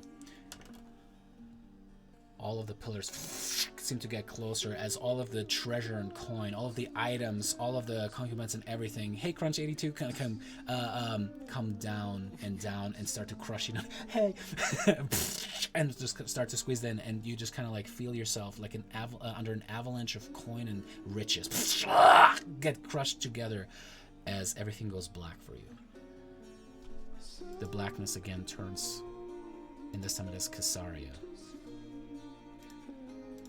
Casaria, you stand once again before the temple that you had ordered burned so that the people inside of it would be no longer a threat. As you hear the screams, you look to your sides, and you see again Helica, but this time in her hag form. As she's looking over towards you, and goes, She could have acted the whole time, and she did nothing. You see these disgusting teeth rotted as they are looking back at you. You spent your whole life in worship of a false goddess, a weak goddess, someone who could do nothing, and then watched you turn yourself into a monster.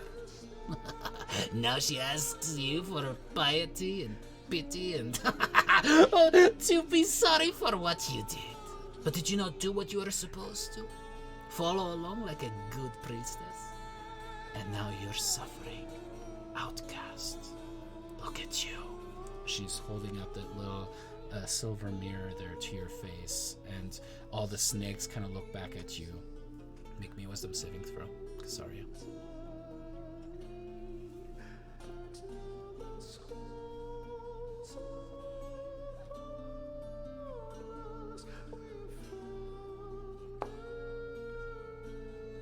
As you see all the snakes looking back at you, you kind of like you can't breathe as you're trying to grasp at your throat. You look at your hands as they're slowly turning to stone, starting to crack, and the webbing between your fingers all along your forearm, and you find yourself turning into stone. As we just zoom around Casaria, standing like a statue in front of a burning temple. And you just hear a little whisper as the rest of you starts to solidify. These gods you worship, Casaria, the ones that you sacrifice to, are false. You know it in your heart, don't you? As the blackness overtakes her, we whip over towards Rhodus. Rhodus, As the throne before you dissipates, you find yourself in a small earth clay made and reinforced hut. There's a hearth burning low, a small kettle burning currently, blubbering away peacefully. Look to your side and you see an array of children's weapons. A small bow that you made out of a barely bent young sprig tree. You see this nice little hoplite shield that you've made for yourself. It's certainly not round, but it does the trick. It is made out of iron bark. This is what a true warrior does. Or so your mother has always told you. And that is when you hear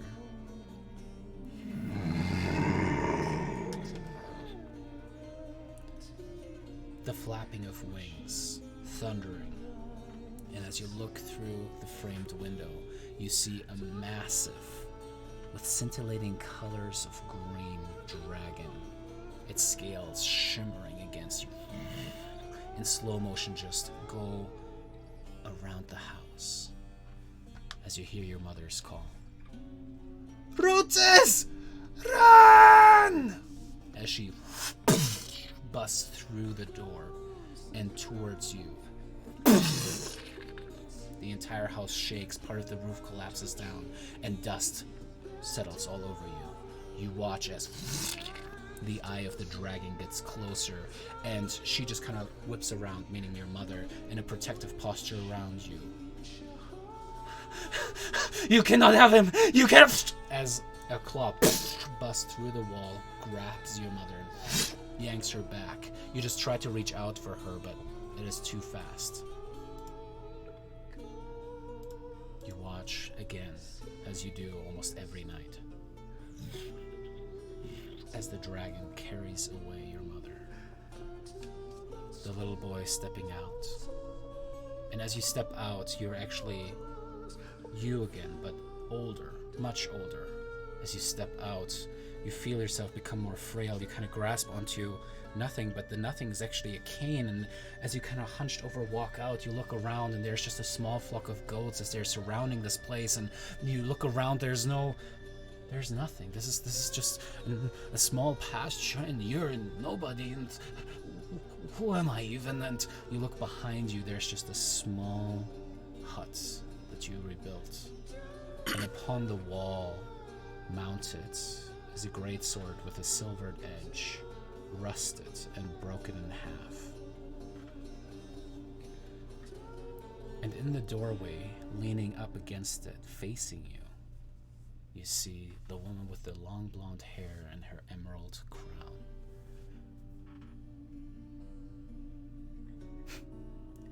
Even if you do what they ask you to do, you are just another plaything. You realize that, yes? You will be used and cast aside, maybe commemorated. She points towards the greatsword. But ultimately, you are just a tool, Brutus. A plaything, a pawn, like your mother was. You want your daddy's attention. The truth is, you're one of dozens of spawns he created over the time. He does not give a shit about you. Nobody does. Not really about you. Maybe what you represent, but you're just another farm boy. You should have stuck to raising goats. Maybe then somebody would have cared about who you actually are. Make me wisdom saving throw, Rodus.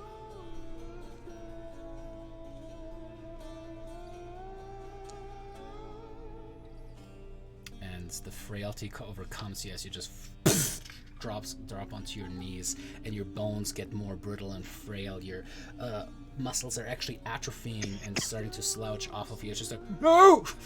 No! And you just fall face first into the dirt, as there's nobody there. No family, no groupies, no one to care or want you. And finally, we come to Crane. Crane, as you look down upon yourself, you see beautiful blue armor, light, this bronze breast shield that has just perfectly fitted itself to your form. These blue bracers with lightning motifs upon them. Your hands are just covered in blood. As you look across Mitros, the city is crumbled and burning. Screams of humans, halflings, gnomes, dwarves, all of the settler races crushed and crumbling before you. And as you kind of move up and down, you realize that your other hand is actually currently grasping what is the hold on a saddle as a massive silvery dragon heaves big breaths underneath you. It kind of looks back towards you. Its silvery eye just kind of looking at you. Its entire maw covered in blood. As you look to your side, you realize that Yugon full Daenerys on the city, burned it, murdered it, finally got your revenge upon the invaders, paid them back for what they did, turned their weapon against them.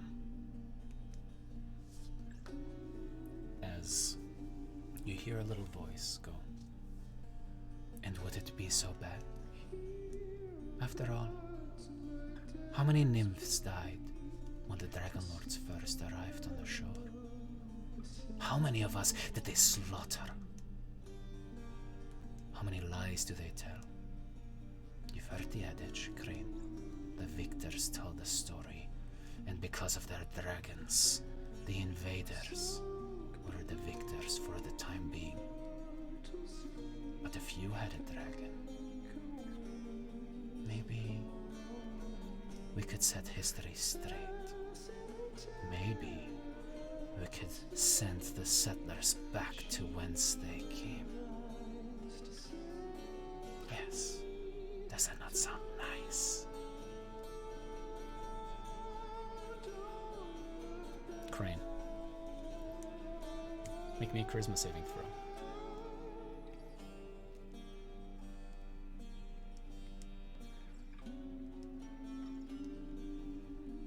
The thought comes over you. It sounds reasonable. Sounds nice. But there's a little voice in the back of your head that goes, but I mean, not all dragons are bad, right? As you just see Brissa's face and you kind of snap out of it as you look around and you see all that pain, that misery, the death below you.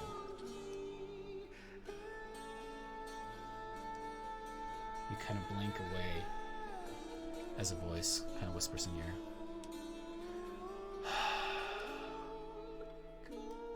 Don't believe their lies, Crane. Trust yourself, like you've trusted yourself all your life. You know you want to.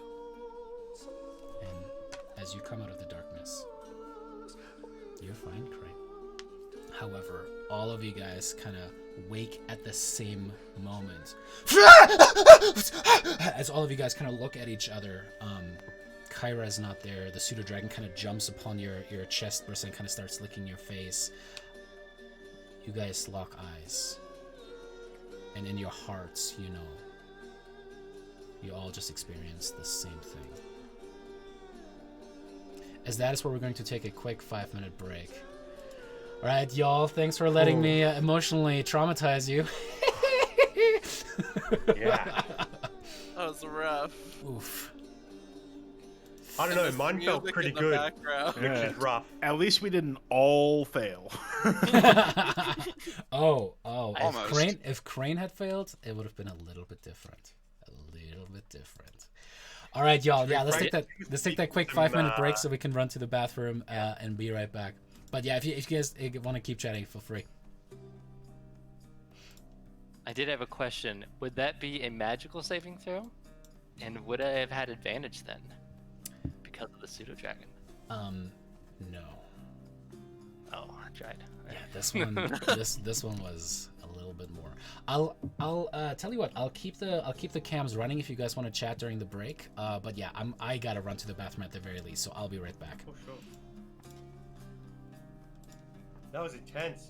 Oh. She was really speaking Crane's language for a few minutes there. Yeah, it was definitely intense, and now you know, or at least we're going into a city. I mean, I think that was Lutheria, but I mean, I guess I don't really know what the Lutheria looks like. I think there would be enough depictions of Lutheria around the world that you would probably have a good understanding that the goddess of death is tall and blonde and has horns. But did any of us actually see her? I think you said that we didn't really see her, right? She was always just We behind saw us. her on the throne in the middle of the Yeah. 3-foot water. I guess that's true, yeah. So Sometimes he acted like we were literally like, or she would appear next to us. So That's I true, expect yeah. like, or like she was behind us, or literally whispering in our ear. So we all know that she was basically fucking with us in our dreams then. Yeah, I mean, I think she created those dreams to fuck with us, you know? So, yeah, she could have appeared as anything, doing anything, you know? It's very scary that the goddess of death has her eyes on us. Yeah, especially if she's gonna stop us from getting long rests. It's gonna be awkward. Mm-hmm. Yeah, right. All I know is that Lyra definitely is not going to be able to fly tomorrow when we wake up. Fair, it's fair. Definitely going to be sad Lyra. Kryra. Kryra. I'll be right back. Yeah, same. I'm gonna use the restroom real quick too.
Yeah, if you guys are just tuning in, by the way, this is it's an interesting thing that they included in the adventure. So this is actually hard written into it, which I like.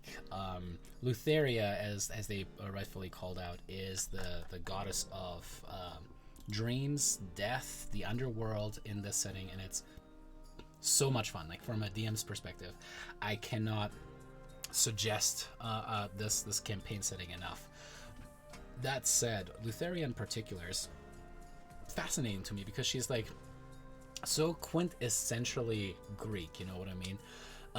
Where it's just that tragedy, that whole I will I'm also letting my players know that I muted them so you guys don't necessarily hear them. Still getting used to all of the tech stuff.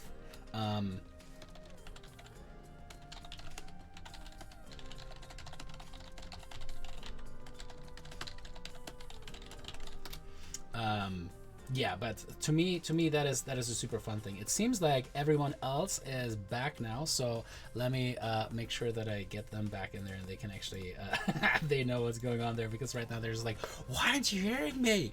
But here we go, and it doesn't matter that my hair wasn't wet, but yeah. Something about wet hair, so that's what the stream now hears. Alrighty, I'll lead us back in 5, 4, 3, 2, 1, and there we go. Alrighty, yeah, I feel like we almost need to have some kind of like after chat where we can talk about we can have like a little bit of a de-stressor, a debriefer. But as the morning comes back, and you guys wake up that morning. Oh, Jason, that's just because you guys are in literal nightmare hell. God, yeah, Curse of Strahd is just so brutal.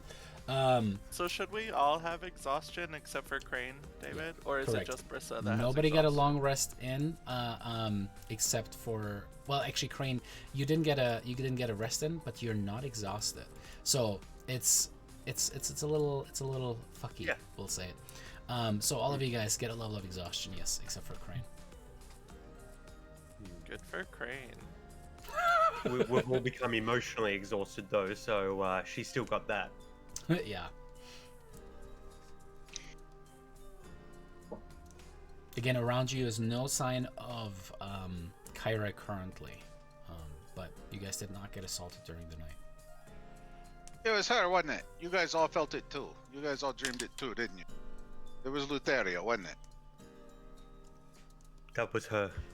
My dreams sure weren't peachy. Anyone see where Kyra went off to? I let them all know how she flew off during the middle of my watch last night. She flew away. She sure did. Huh, I figured it would have been Crane that drove her off, not you. That's interesting. Did you guys get into a fight or something? No, I swear, I didn't see anything. I don't know. She got to talking about the past and she didn't like what I had to say.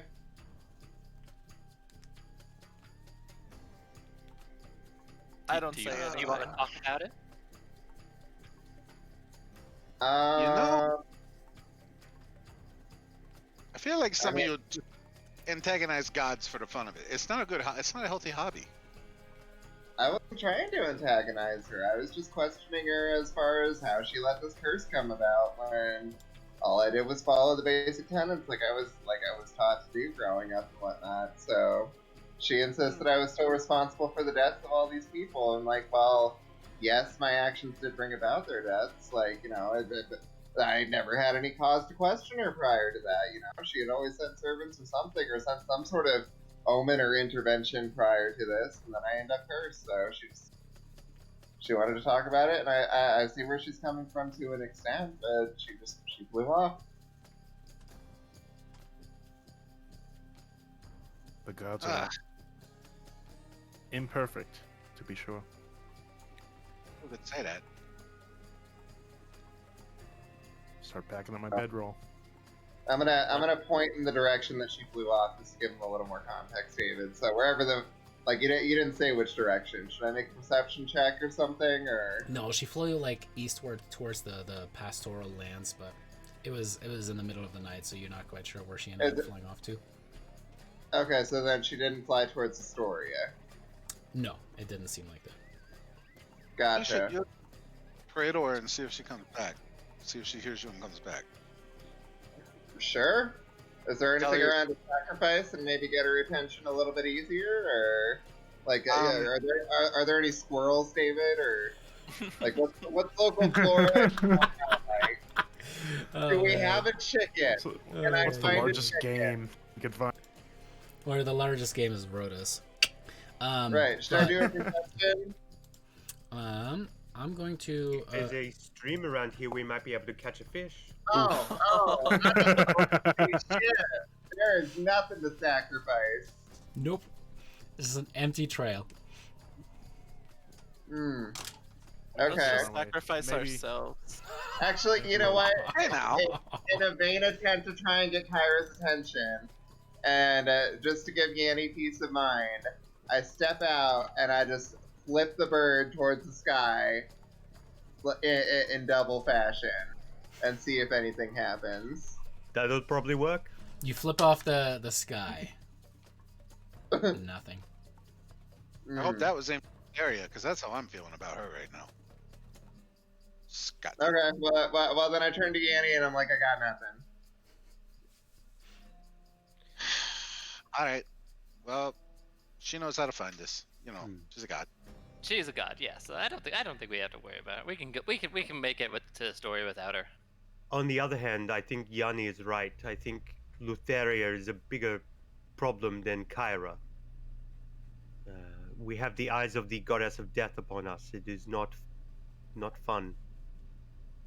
I feel like we should, It's definitely not ideal. Let's Find try a way to to- accept. they're like, yeah, screw you, lady. We don't care. Let's make it a goal to upset fewer gods. Well, she's already upset, so Lyra. Make me 2 checks. First, already requested it, which is going to be an insight check, and then after that, roll me your d4.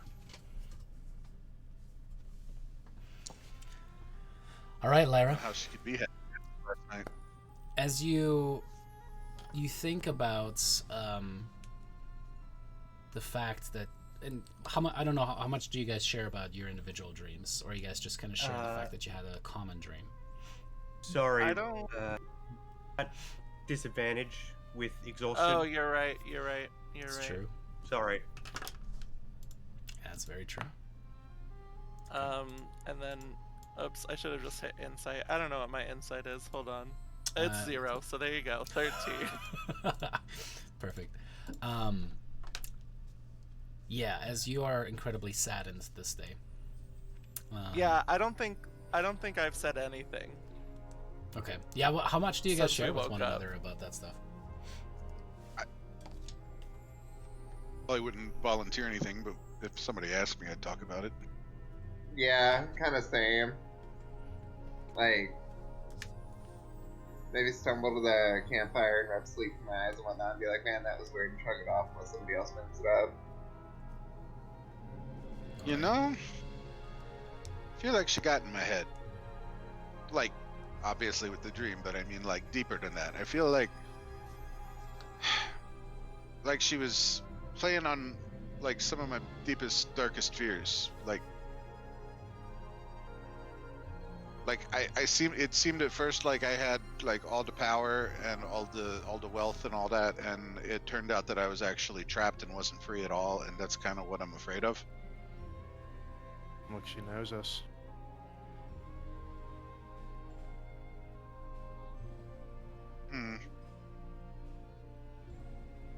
All right. Either we dwell on it, and we let her win, or we push it aside and move on, and maybe, I don't know, come up with a plan on how to just stick it to her and her Malaka brother husband. There's gotta be a word for that. Fucked up? Is that the word for that? I think that's the word for that. Lannister. I say we find some goatmen to run our blades through. That sounds like a plan to me. Maybe we should just head to Astoria, and if we happen to spot any, we can take it up with them. I could use Yeah. a I'm more privy to Yeti's plan there. Stop by Goats R Us real quick on the way there. Just pick up a couple, you know. Alrighty, as you guys head. We've already got SRS, the pseudo dragon SRS. Nice. There's Oh, Yanni. that's bad. That is. Thanks, I hate it. Alrighty, as you guys push forward that day, and make your way through the mountain, who's going to lead us today? Yanni is eternally not it on anything wisdom based, just FYI. I can do it because I got advantage, so it should just be a straight roll. Go for it. But don't you have like a negative wisdom? Oh modifier? yeah, because I have disadvantage. Wait, hold on. I do have a -1. Oh, okay, here I go. I got a +3. Mm. Oof. Oh, Aw, that nat 20. Aw, rip. Waste. Alrighty, Damn it, you hate to see it. you guys travel on Where was for that for your wisdom check? for a few hours as you guys are pushing through down towards the lower reaches and into the actual pastoral lands. You have the grains kind of like swaying to your east there, and after a few hours, Kyra ultimately returns back and just kind of goes straight from a fly into a walk posture just right next to you, Rhodas. It's like she's just like popping some food in her mouth. Oh, careful with it. What is, and she kind of just hands food to each one of you guys, kind of like a little bit of a overly caring mom. She's like, here, you all look very tired, and what is wrong with all of you? Lutheria's in Malacca. Pretty And much. it seems like her Sleep. protective mom is just 100% triggering as she gets very serious and kind of looks around. Nobody touches. All right, everybody, stop for a second. Hold up for just a minute. All right, it's been a minute. As she kind of holds out her hands, her hair kind of in the bouncy curls that she has kind of like start to lift up a little bit. She kind of starts lifting a half inch or so off the ground as she speaks something that you guys don't understand.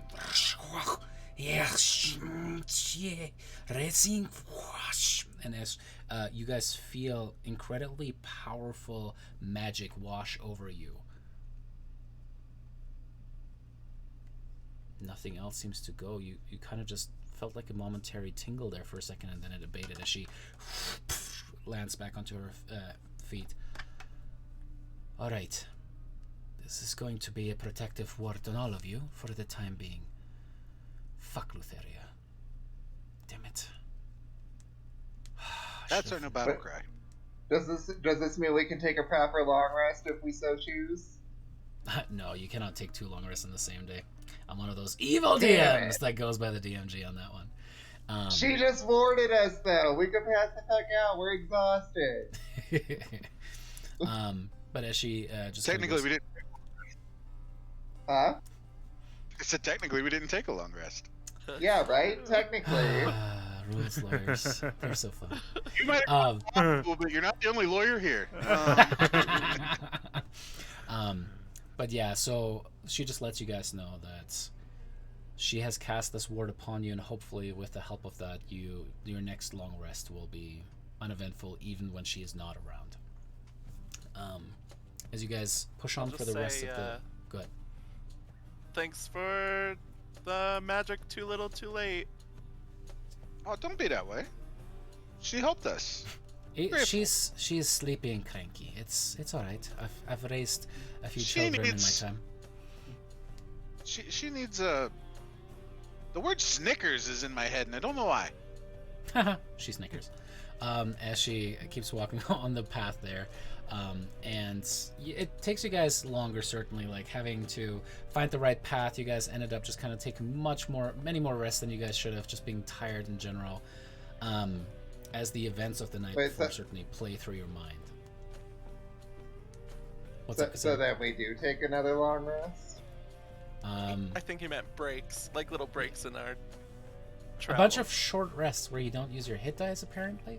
But yeah, as you guys travel for the rest of the day, you guys end up making it almost to Astoria. You certainly know now that you guys are getting very, very, very close. As this path ultimately will loop back around, Kyra says, and as we come out, we will be able to get in through the southern gate. Are you all ready to get to Astoria? Yeah. I wouldn't mind sleeping in a bed. I need a bath. Yeah. Yes, you do. All the I've only got to above. do that like 3 or 4 times my whole life. You always have prestidigitation, it's fine. But actually you didn't. But as you guys move on, you're just camping just outside of the city of Astoria. Go ahead and give me your perception checks, 4 of them, as you guys post up for the night. I'll do one this time. Oh, those are all with disadvantage. Disadvantage, guys. Yeah, disadvantage.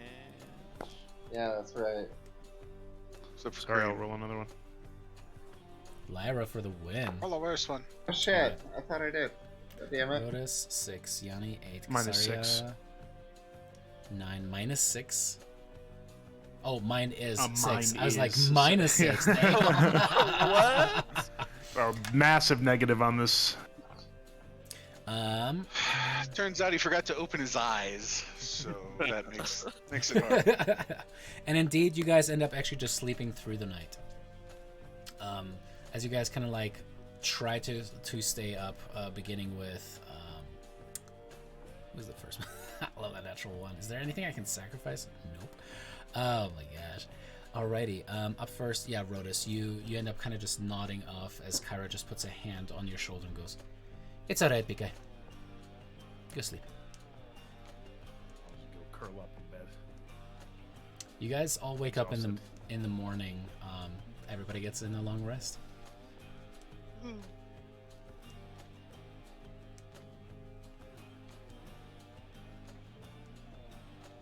Noise. Oh yeah, I was still down a hit dice from.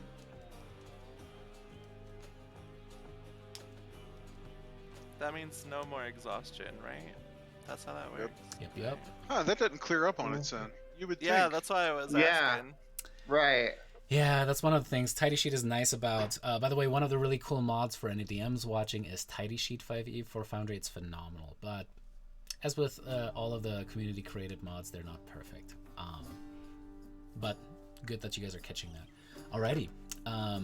As you guys wake up in the morning, Kyra actually has like a small breakfast already going. With a little hare that she caught, kind of just sizzling away, some fresh fruit on the side. She goes, "All right, are you all ready to meet the mighty King Pitor? Yeah. Sure. All right, Noise let's and go." noise it now. You guys all get up and start moving towards Astoria. Now, as you guys we are head getting, out, I want to make sure. Oh, I want to make sure that Brissa hides the dragon, or that we're able to hide the dragon somehow. I say, that dragon is quite desirable, and I expect that there might be some prying eyes in Astoria that might look to be taking it away from us. I'll run him through beforehand, but I feel like I can like I don't I have like a connection. I can maybe like send him away for a minute or something. I don't know. I don't outside of like the game. I don't know if can I still poof him like a fine familiar, like a normal. Okay. Yep. So yeah. Sweet. Cool. so what does that I look don't know like? if I Brissa? would. I guess I'll like just like hold him like just kind of like have him on me and just like think of hold grasp the handle and then just like think of him like being safe and then he'll just like kind of like sizzle out and just like like a little flames that don't actually catch fire but anyway, right? Little embers, yeah, and I'll bring him back. The wings are kind of splayed out as you summon him back, and he just has his claws like on your head, kind of pushing them forward as he's just like majestically looking upon your shoulders. Crane flinches at that, like real bad. Rodus walks away frustrated, like, flying gods and disappearing dragons. And... Do you think I should still put him away for now, or I mean, I don't want to like keep him in there. I feel like that's like wrong to keep him out. Like, I think you should put him away for now. We're heading in. What if I just like hide him in my hair? Can I like make it like so he's like covered by my hair basically? The hunchback of Can the you have Mithril shoulder I see Knight. him there. I see him there. I see him there. I see him there. I see. It looks like a dragon with hair on it. I'll just keep him like this, and then we'll you know, if anyone notices, I'll be ready to just poof him out. And we'll see what happens. It'll be fine. I feel bad. Alrighty. Now, as you guys push forward, you see that Astoria is nestled between the cliffs of a rocky gorge. The north wall of the town is part of a stone fortress and protects the town from any dangers that might come from the steppes north. The houses, taverns, and shops of all kinds sprawl down from the fortress, filling much of the gorge. The northern wall is defended by a legion of soldiers, while the southern gates admit a steady stream of travelers and merchant caravans. The road that runs south from the gate is lined with tile-roofed inns. As what you guys see is now the city of Astoria. Welcome. What? So, do we get a Friends of the Son of the King discount for anything here? Yeah, right? Hello, David. I would have disguised myself, by the way. I would have just made myself look like humanoid Lyra, basically. Alrighty, sounds good. So still super lanky arms and stuff. I'm just kidding. Roger. Right, just no talons, no wings, basically. Gotcha. And still the robe with pockets. The most boring Lyra, right? Right. Uninteresting Lyra, so no one will pay attention. Oh, in the interest of a previous issue we ran into, are you putting your gift of alacrity on anybody? Yeah, I thought about it. I'll give it to Rhodus. I wasn't gonna do it because I'm like, we're going into town, but you never know. I'll give it to Rhodus like I was going to last time. When in Astoria. Alrighty. It'll help him faster cry to his dad, I guess. Didn't we already discuss in a previous episode that not harpies, what are they called? What are you, Lyra? Sirens are messengers, so they don't need to disguise themselves, or we're still but I just... You just like it. We have so much... She's self-conscious. Yeah, Lyra in specific. Yeah, cool. I'm self-conscious, and we have so many people interested in us now that now it's given us emotional trauma, so I'm just trying to be inconspicuous. As you were traveling across, is anyone proficient in nature, by the way? I might be. Let me see. I am for some strange reason that I don't remember. I think because I have the sage background. Oh yeah. I got a +2. Yeah, but not proficient, right? Alright, Lyra, go ahead. Make me that nature check. Pacha! Alrighty. As you guys were traveling by the fields the last couple hours leading up towards Astoria, you kind of look over and you see that the fields of grain look dry, the husks themselves empty and kind of like leaning over. And you can see even barely off in the distance, there's kind of like that, like a brown coloration, and there's almost like that shimmer in the air from too hot a summer. Like distorting the thing. You can tell that this area is certainly suffering to a certain degree here. And as you guys are getting closer, there's now, all these merchants are starting to come in. You see a caravan actually of merchants who are also headed towards Astoria. With them are the first domesticated animals you have seen in some time. As overall, as you had noticed or not noticed, Casaria, there were not a whole lot of animals about.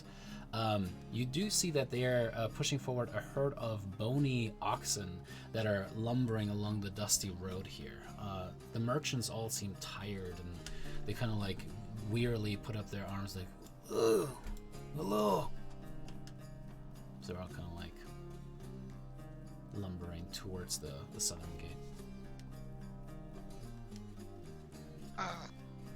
Howdy. No, Askeros. Nice to meet you. I'm Yanni, and these are my friends. Right. You see the merchant kind of push back the straw hat that he's wearing. These dusty robes kind of like brush them off. Are you going to Astoria for the Festival of Wines?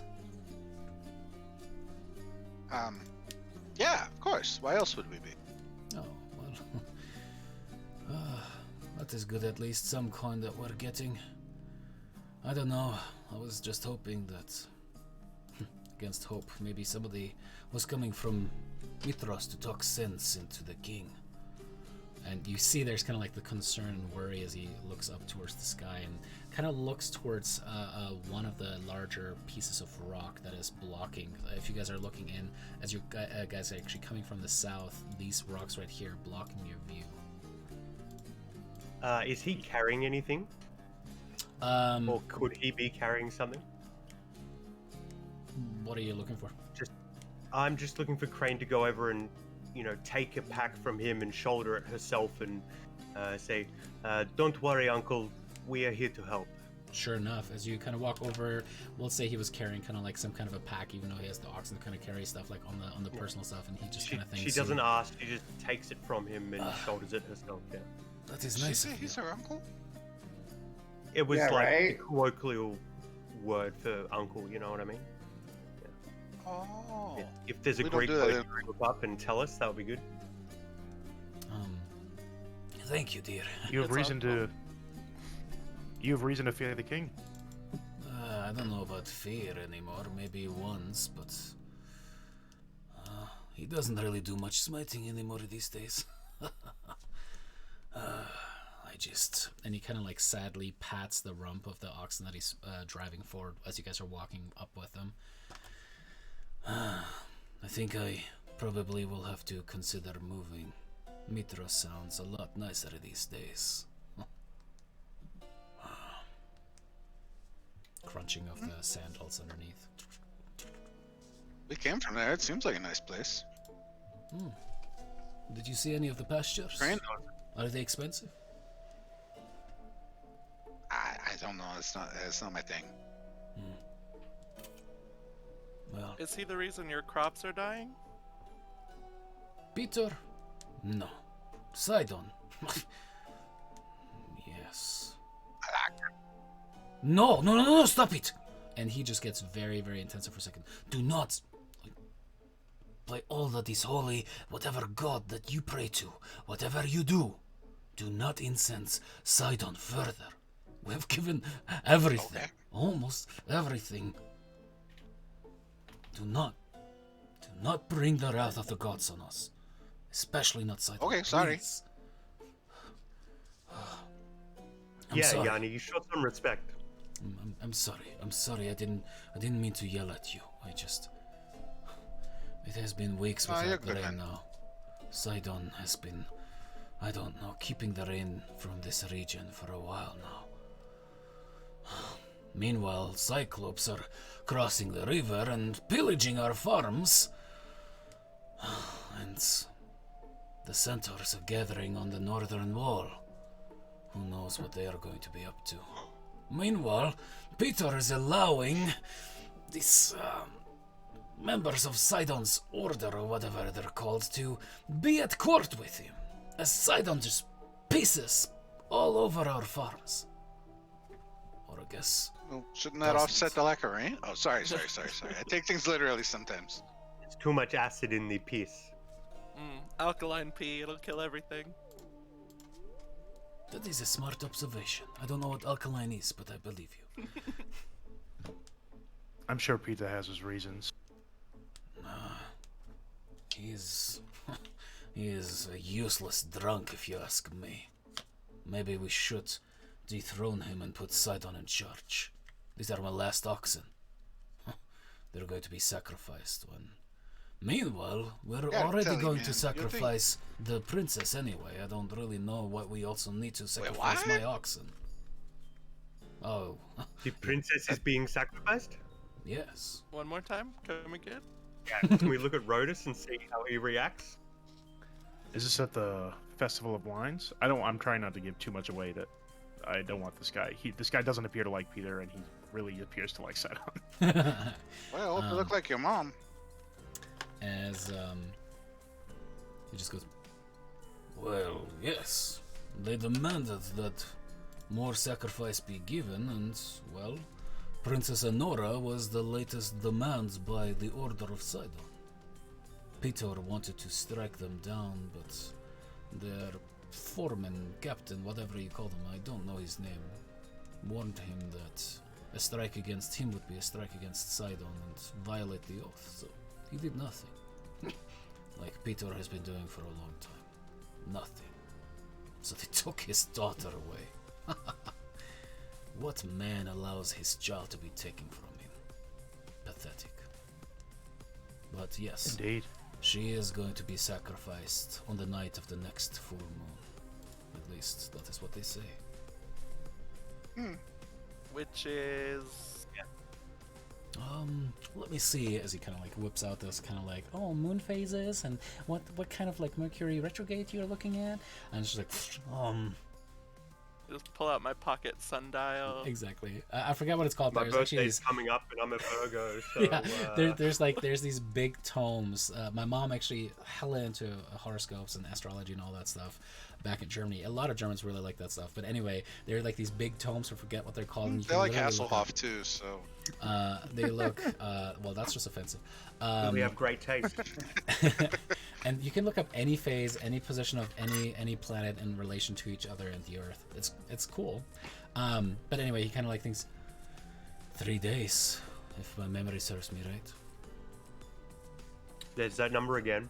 3 days. I cannot understand why Peter would have ceded so much power to these disciples of Sidon.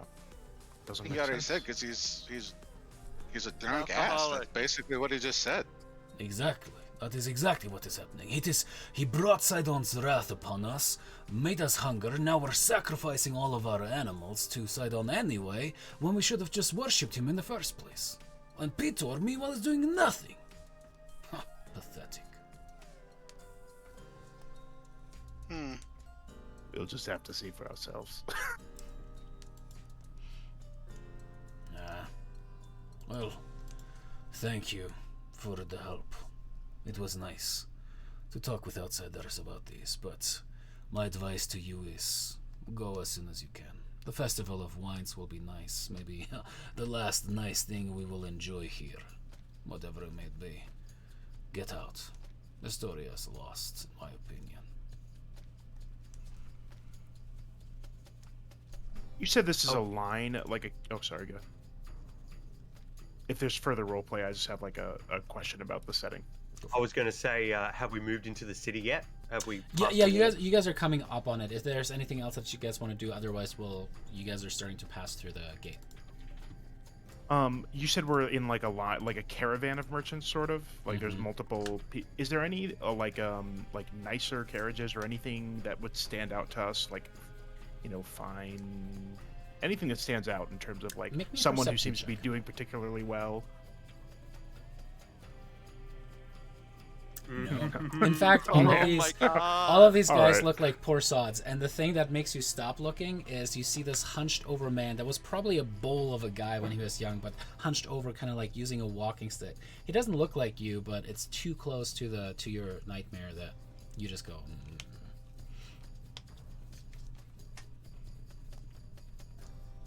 All looks the same to me. Alrighty. With all this Make our talk way into about town. fight, I'm gonna poof the dragon. I'll be like, I think you should go for now. Just you'll be back in a little bit, I promise. But I want to see a story. Let me... Let's we're safe. As you guys get to the south gate, you see that it is bustling with merchants and travelers, many of whom pull these heavy carts behind them by themselves. It seems like quite a few have had to resort to do that since their livestock is no more. The gate here is guarded by 2 bored-looking soldiers. It seems like this is not a whole lot of activity for a gate into the city, as they kind of just wave people through, bored-looking, just like come on through. And you guys ultimately make it onto the promenade here, starting to push through.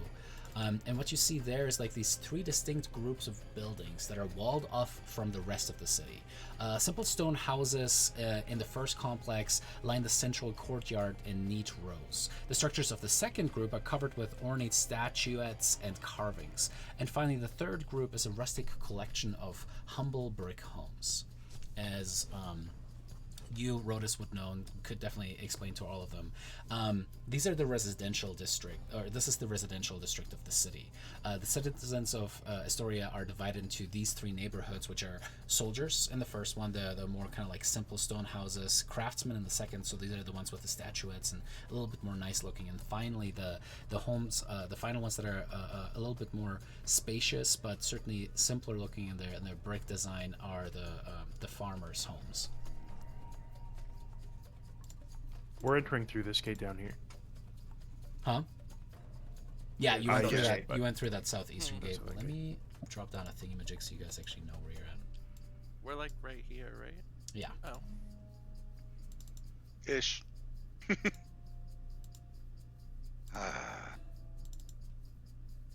Man, I feel like I'm seeing the world all of a sudden. Have we detached Oh. from the farmer? No, you guys are currently still traveling with the farmer. Can we detach from the farmer? Sure. Rotis, obviously we have to save your sister. I think right now I would probably head to say let's head to the fighting pits. I'm sure that there might be a place where we can stay, catch our bearings, maybe find the best way to find my father. I don't know that we'll just be able to walk up there. I mean, we do have a god with us, so She could be a good icebreaker. yeah. That's true. Hey, I'm a Well, god. That is a good point. I will see what I can do to get in with my brother. The last time I came, he was in the middle of an orgy, and my sister doesn't really want to see any of that. So, I'm gonna check first. Oh, you guys don't Glad- do sister I'm glad wives? you understand See, that. we're not like the Titans. I know it's such a crazy concept, but yeah, we don't do that. Anyway, I'll go check at the palace. The rest of you guys, if you wanna, as you guys arrive actually at the agora. And here you see Astoria's well-trodden streets that converge at the the bustling central agora. A motley assortment of stalls litter the area, from canopies of fine silk to stacks of rotted wooden crates. Merchants at the stalls eagerly vie for your attention, like, "Hey, dude, come here! We have the cheapest prices in town!" and blah, blah, blah. With a wide variety of quality wares, all of which seem to be very reasonably priced overall. Why don't you all take some time? Maybe have some tea or something like that, and I will check in with my brother, and I'll make sure I'll find you. If you want to go check out the fighting pits, I think usually that happens at the amphitheater, if you want to go there, but you see, just You kind want to of dust them up a little? Just perhaps find a place to stay there. I'm sure I'm sure Rodus would know that there's like an inn where like the fighters sort of stay at, maybe, or something like that. As far as inns go, you know that there are quite a few leading up towards Astoria from the southern, like that road that leads between Mitros and Astoria. But the big one, the truly legendary one, because it is just so loved by everyone that is in Astoria, the fighters, the merchants, everyone in between, is the Dragon's Tooth. And the Dragon's Tooth is right here, just outside of this like large pond that runs along it, where people kind of just hang out all day and kind of like sit beside it, drink some wine with each other. But yeah, the Dragon's Tooth is certainly kind of like the place to go, especially if you want to do things like hear rumors and chat up people and find out what the pulse of Historia is. Well, tell Kyra to meet us at the Dragon's Tooth. I'll say it's just up ahead here to the north. She goes, that sounds good. That is a good place to go. Here, and she just gives you a pouch with coin in it. Just tell him to get you guys rooms for the week. Thank you. Bounce the coin purse in my hand. Thank you very much. Shink, shink. Intimidate the person into giving it you for free. Or suggest it. We could just suggest free room. And I expect I would head straight there. Yeah.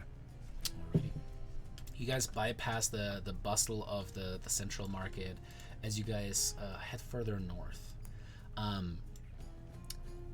On the right here, you do see a large building with fortified stone walls and a shingled roof. A sign hangs from the building's heavy bronze-banded doors. It reads, Vulcan's Hall. Vulcan God? Certainly the same name. Rhodus, go ahead and make me a history check.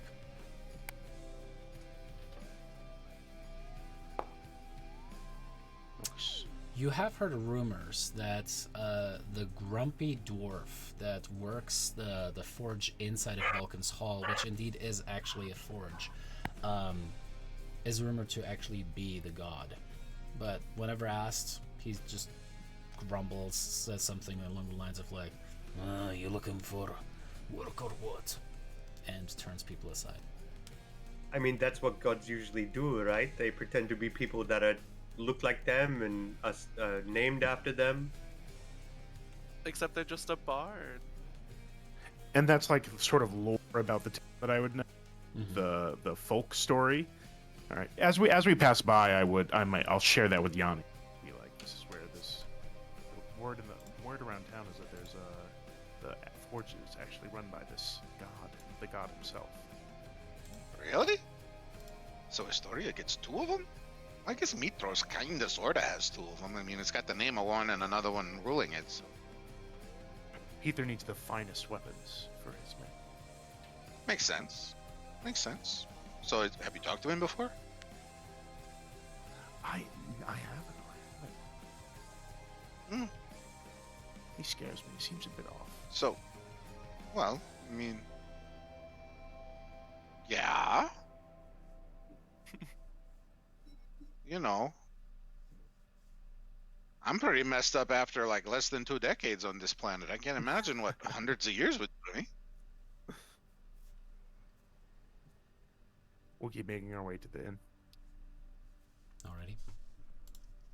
As you guys walk into the inn, this is a nondescript brick building with carved white stone accents, which is also a popular public house distinguished by the sheer amount of activity in and around it. You see dozens and dozens of people push in and out. It's kind of like if you've walked the strip in Las Vegas, that's kind of what it feels like.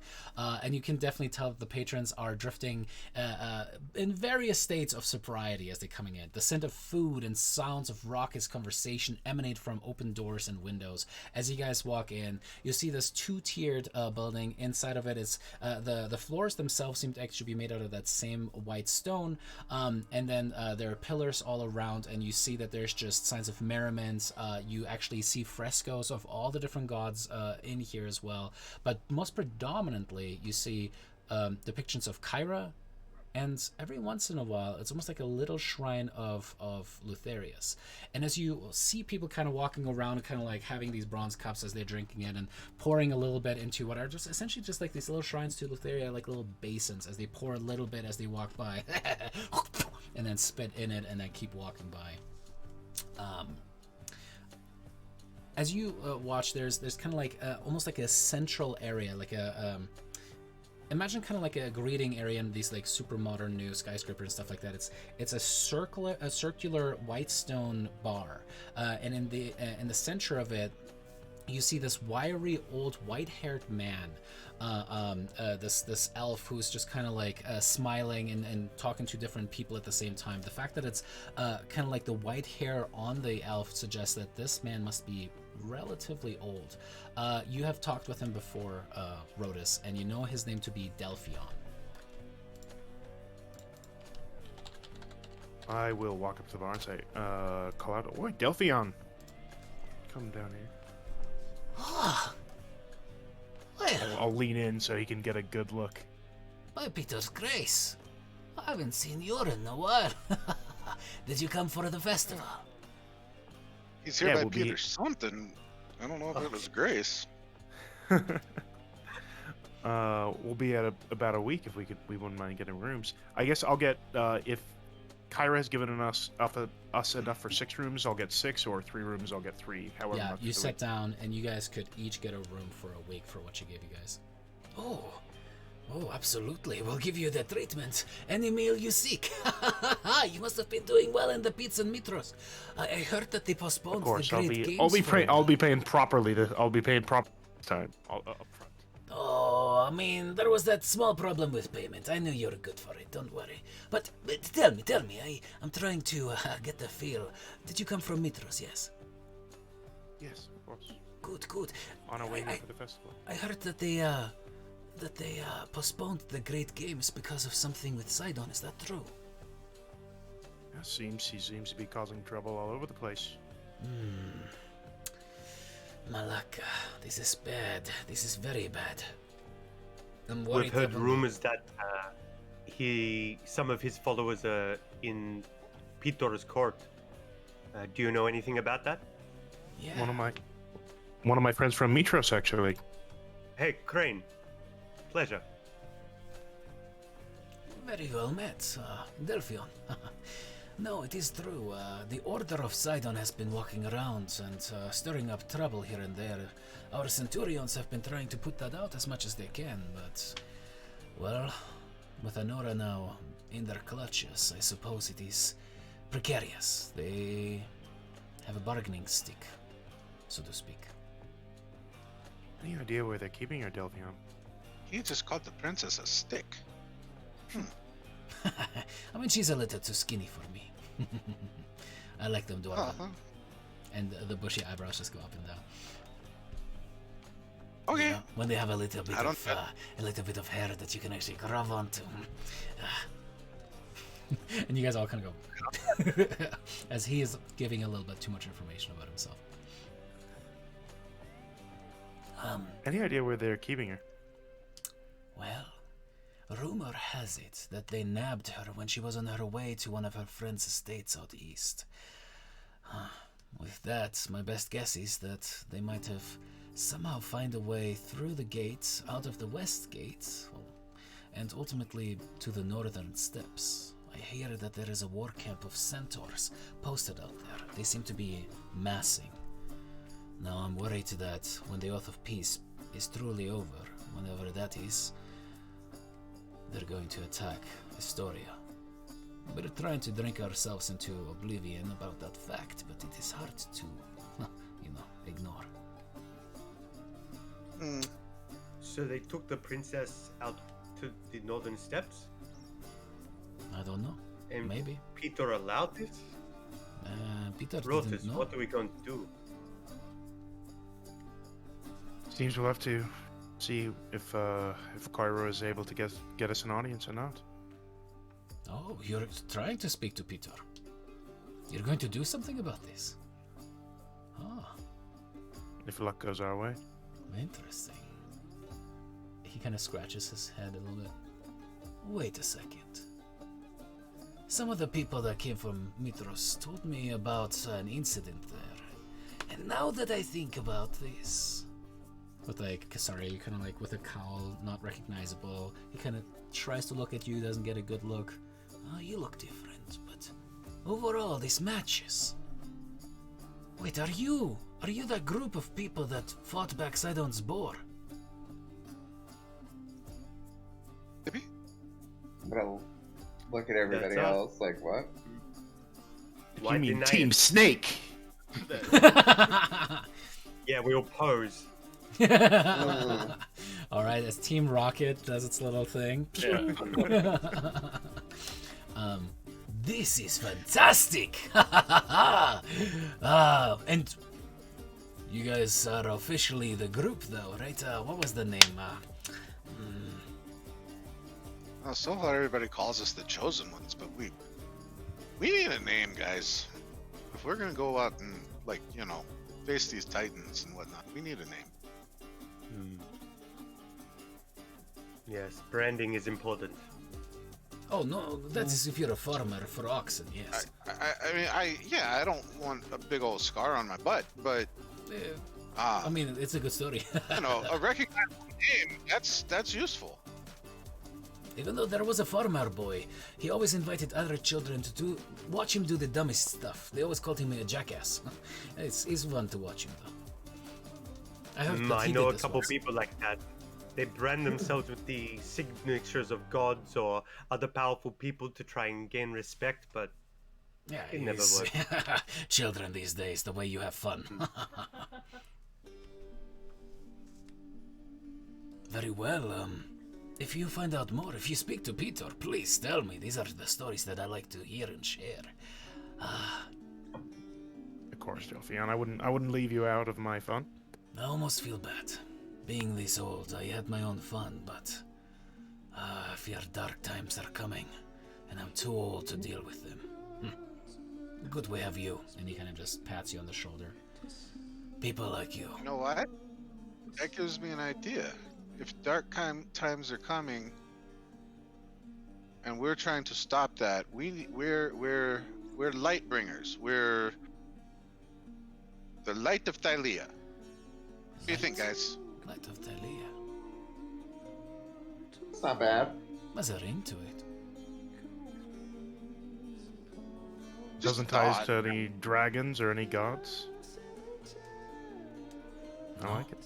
Mitros is sometimes called the goddess of light, but she disappeared. So I guess the mantle is open. The mantle is yours now. Light of Thylea! And he kind of shouts it out as some people just kind of like turn towards him and drink and say, Light of Thylea! And they kind of like all cheers to that at the same time.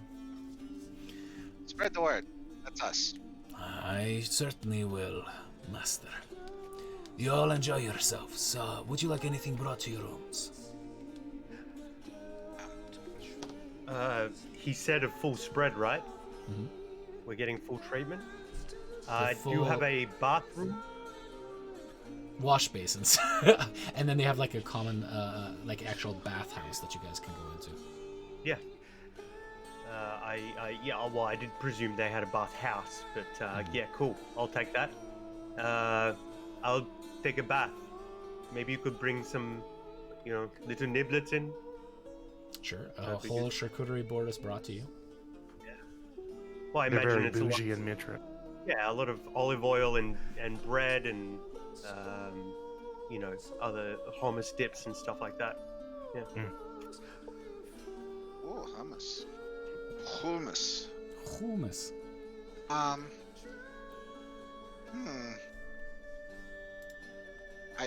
What time of day is it? Oh wait, is the thing accurate? I think it's accurate. All right. It's if we still might see the king, then I probably want to not be inebriated. So,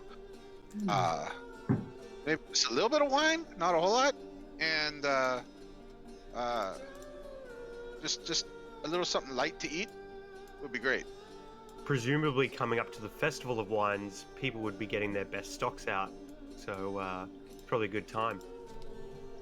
What would in character? What would I know about this festival? Is this like an annual thing? Is it typically like? Does it culminate in something? Yeah, Pretty famous. What I know. it is an annual thing, and at the amphitheater, they're actually going to do different plays that talk about the different stories, might commemorate heroes and stuff like that. So yeah, it's certainly a cool activity to go to. You know that there's going to be different kind of like festival-y things that you can do, like who can drink more wine faster and those kind of things. So it's a fun time.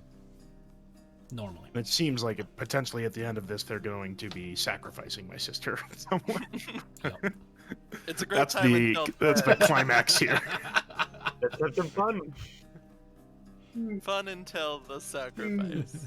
It's all fun and games until the princess gets sacrificed. Yep.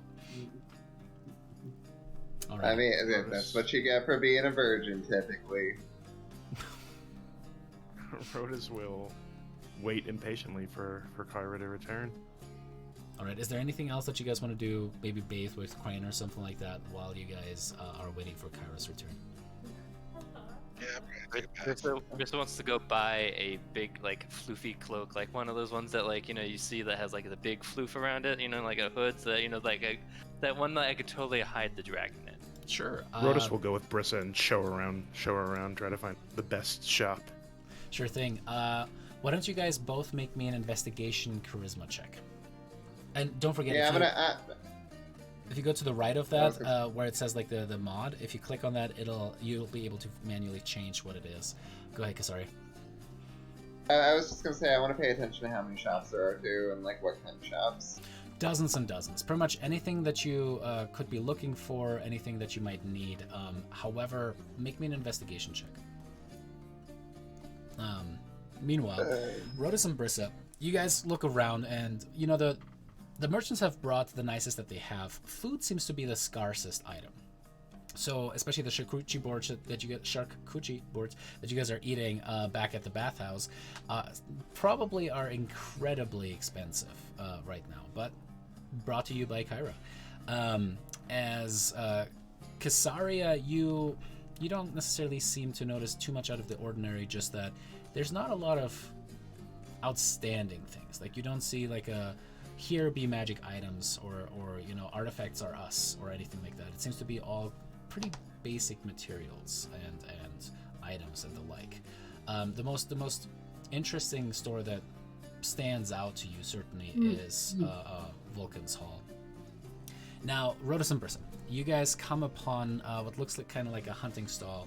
There's this tall, bronze-skinned woman with kind of like almost a platinum blonde hair pulled back, and just like there are no whites of the eyes. It's just pure gold. Like even the irises and the pupils are just one solid orb of gold. As she's kind of just looking about and kind of admiring, and there are all of these like pelts that are stretched out upon these frames and different kinds of leathers laid out, and you definitely get the sense that she must be some kind of a huntress that is currently selling some of the stuff that she has. As Brissa, you see this beautiful white lynx fur, kind of like what looks like a mantle that kind of like folds back, and at the top like almost has like this very poofy fluffy thing of like the lynx fur kind of like rolling out, and on the outside it's just like this very nice thick and curated black, like certainly dyed leather.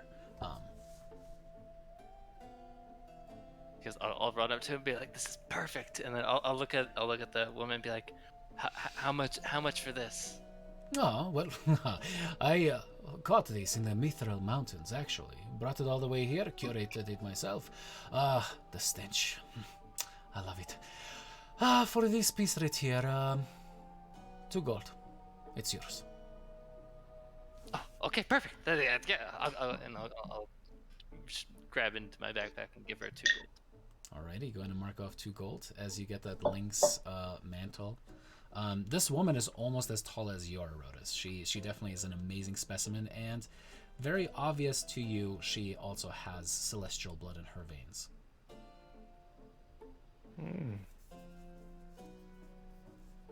I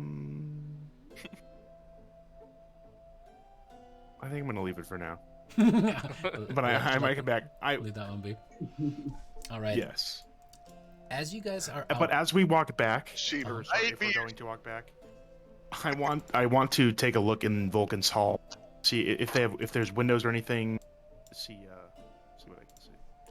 Before you're able to make it all the way back there, you guys are actually assaulted.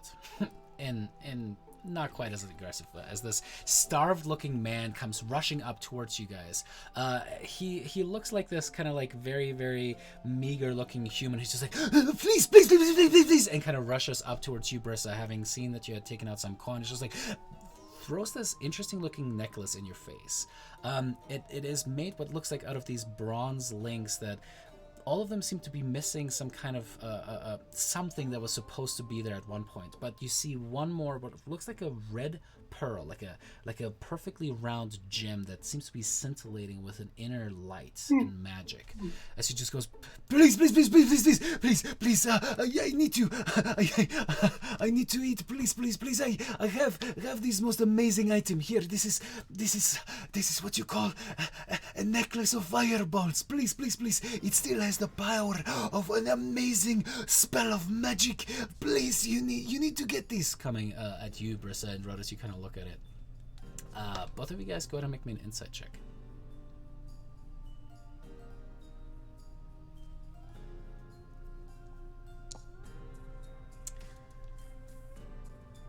Rodus, you can certainly see the desperation in the man, and you're just like, oh, peddler, and you kind of like start to go like, just leave it, just let's go, Brissa.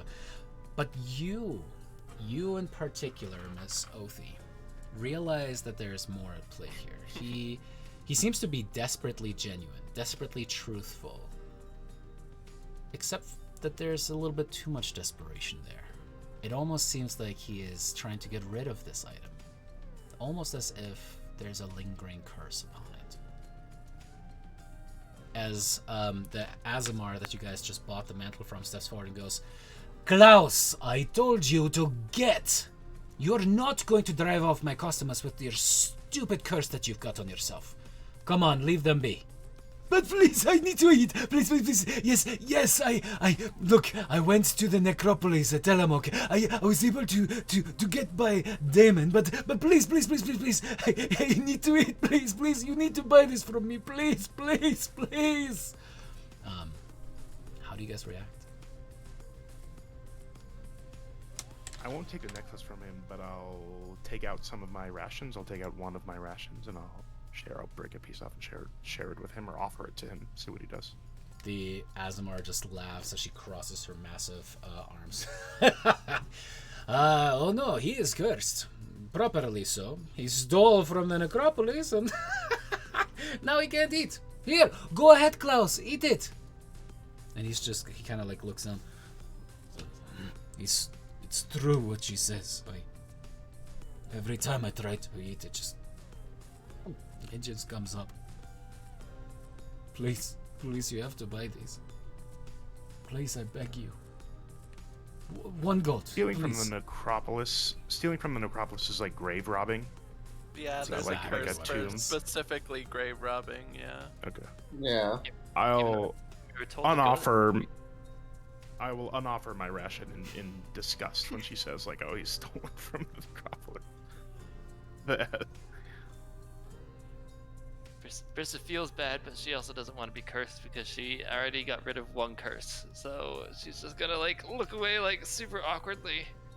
It does. What is your name again, friend? My name is Klaus. Please, you have to help me, please. I can't. I'm so hungry. Please. I can't. I will investigate a way to help you, but I don't know. The best we can do now without. As you just kind of still awkwardly like, and kind of like detach yourself from the conversation. You see the Azamar woman just kind of grab Klaus by the scruff and just toss him a couple feet away from her stall. And this time, stay away. As he just kind of melts to a puddle. On the way back, you see that Casaria is kind of like scoping things out and has kind of stopped and is looking at Vulcan's Hall there. As Rodus and Brissa, you two are catching up with Casaria standing in front of it. I hadn't told them. I had only told Yanni, so I will share with them this story that they say that the proprietor of this establishment here is actually a god himself. Think he could fix me? And then I'll like pull out the hilt. I expect he can fix anything. If anyone in Astoria can, this would be it. I think it's really him. Only Oh, one wait, way to find out. My bad. I say we go in and we see. Is it like a store? Like, does it look like a storefront, or is it like a home or like a guild hall or something? It kind of looks like a I'm guild assuming hall it's a giant slash forge. foundry. Like, yeah, as you walk in there, you see inside of it. You're greeted by the warm glow of embers and blasts of hot air. The room itself is decorated with a variety of bronze armors, weapons, and farming tools. And at the very back, you see a weathered-looking dwarf who works on an anvil near a blisteringly hot forge. He kind of just goes and wipes the sweat off of his brow. You also see that kind of like on one of his eyes, he has like this interesting-looking monocle and is currently actually wearing what looks like bronze armor. However, the front of it seems to be covered by an apron.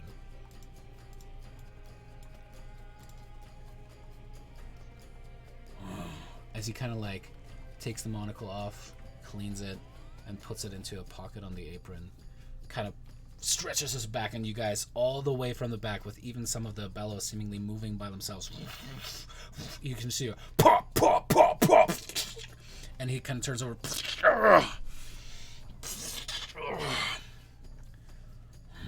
As he kind of starts stepping forward towards you guys, you see these gray, like dark gray hairs that in the front have become shock white.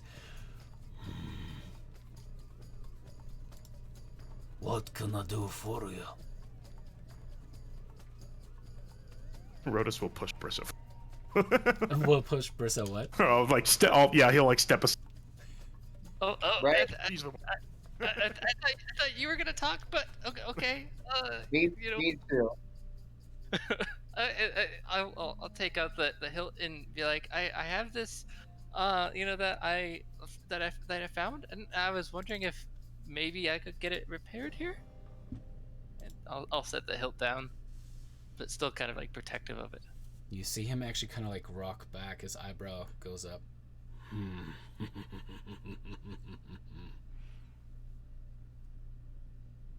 I did not think I was going to see Arcalander's sword again. I suppose I still haven't, since that's just the hilt. Lass, you probably do not know what you have here, huh? I don't. I found it in a cave when near my home. Where is your home? It's just north of Mitros in the mountains. I guess technically it's like the Mithra Mountains, right? But just on the very southern end. So this you. He kind of looks up as you're almost 2 times as tall as he is. He's in dwarven form, broad, muscled, but certainly short. Looks up at you. Yes, I see the same drive that he once had. And an eagerness looking up at you, Brissa. To ride dragons. His eyes finally come towards you, Kasaria. And you? Puh. Huh. Puh! Looks back towards the other two. Here's the truth, lass. In a time before all of these bullshits of Peter holding his dick while the enemies are getting his daughter and everything, we would have just gone to the Mithril Mountains, lit the forge, and built a sort of new, but fucking Lutheria. And he just spits on the ground. She cursed the damn place. The weapon you have is an artifact. Arcalander himself wielded it when he rode into battle. The blade's gone. We would have to reforge it, but the hilt might still hold some of its ancient power. You're from the Mithra Mountains, you say? But a small southern portion, right? I didn't really, go up too north. You're the ones that slew Sidon's little piggy, yes?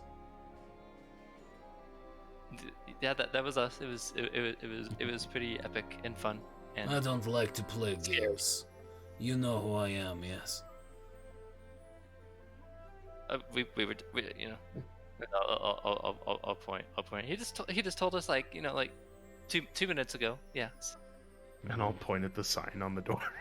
Seems. Like I said, I don't play games. I don't see the point why Kyra goes off pretending like she's not who she is. It makes no fucking sense, but yeah, beside the point. Thank you. Puh. Just we again, we actually, buzz at you. we actually came here with Kyra too. Yeah, I had a feeling she was going to come with you. That little fangirl. But that means that the time is come.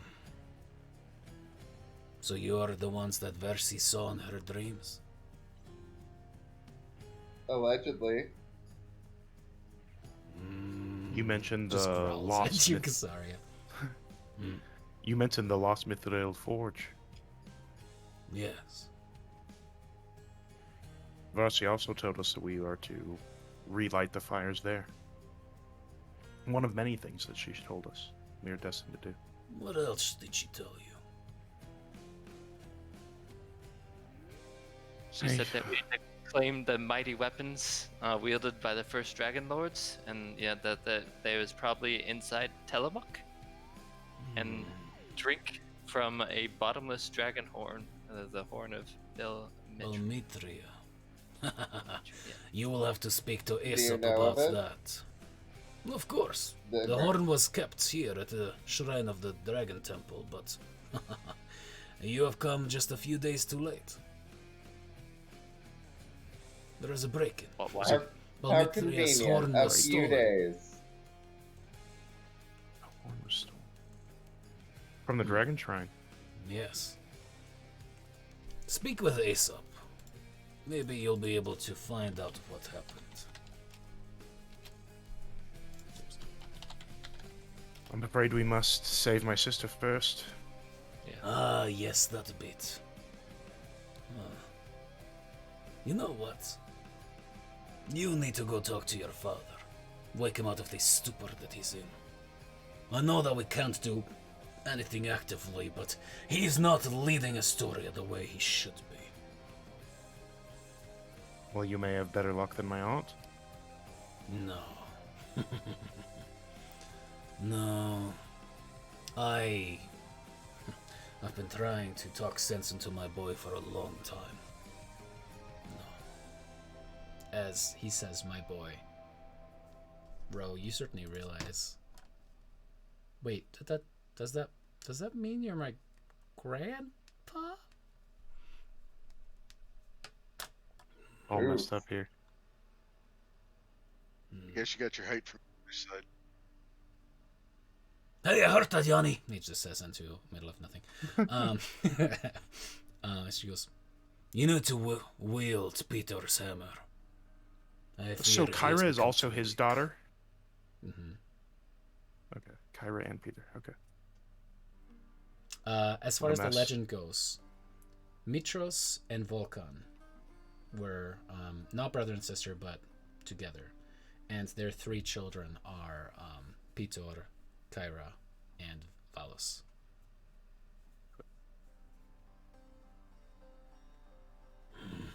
You need to wield his hammer. It is decided. Clear out the Mithril Forge. Light it again. I will go. I was getting sick and tired of this shitty place anyway. Can't work any metal with this. And he kind of just kicks the forge. But I have work to do. You go talk to your father. Come back when you're done. And, Brotus, nice to meet you. You as well. I've been wondering when you would actually grow the balls to come inside. Took me long enough. Yes, it did! Why are you all so chicken shit damn it. As he kind of like dusts off some of the grime and grease and dust off of his apron, turns back towards the forge and goes back to work there. You guys all give each other kind of like an awkward look as Kasari, I'm sure, goes bah one more time as you guys head out of the hall together. You hear that though? You might get to wield his hammer. That sounds amazing. But it can do cool things. I mean, hammer of a god. Like, I mean, Rotus feels like $1 million. The most validation from a god that he's ever had. So maybe you can like throw it and then it'll come back to you, and like you can have like some lightning on it. You can aim it. yes. yes. Well, we'll just make a deal. Sidon and Pitor kind of mash up a little bit. Alrighty. As you guys head back towards the inn, I'm just gonna presume Lyra, Yanni, and Crane, you guys are in the bathhouse. Lyra, you might not actually dip in if you don't want to, but I actually had a question. Mm-hmm. Refresh me about what I've already forgotten his name, Delphion, what he told us about Rhodas' sister and the explanation he had for Sidon's guard being in Pitor's court. In general, it comes down to, it appears that Pitor is trying to appease Sidon. Like, he's trying to, like, get him to not sacrifice his daughter. And so you kind of put a couple of things together. All the oxen being driven in, it's almost like Pitor has demanded that all animals are brought into Astoria so that the pain and suffering that all of those sacrifices will appease Sidon to finally release the daughter. So it seems like he has also even allowed the Order of Sidon to remain at court now, to have an ear to Sidon. That one you're not sure. And neither would be Delphion. And then people know that they have Pitor's daughter, right? Yep. It's not like a secret. Seems like they're ramping up to it. You got to do So some they make a marketing big thing first, out you of it. know. It's kind of like the build up to the actual launch. Do they know where she is, or no? The common folk have no idea. They I'll just tell you know what that though, she's Lyra, captured. as you're starting to ask around, go ahead and roll me a D8. Why not? That's this one. Alrighty. As you ask around and some questions, actually the other thing that you hear that is interesting is some farmers talking with one another about the fact that they absolutely believe that King Acastus of Mitros has fulfilled his promise to revive the Dragonlords. For multiple of them have seen multiple dragons fly overhead, as in like 2-3 at a time together in formation.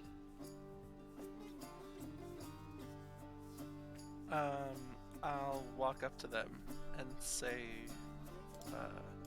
did you say that King Acastus is raising the Dragonlords?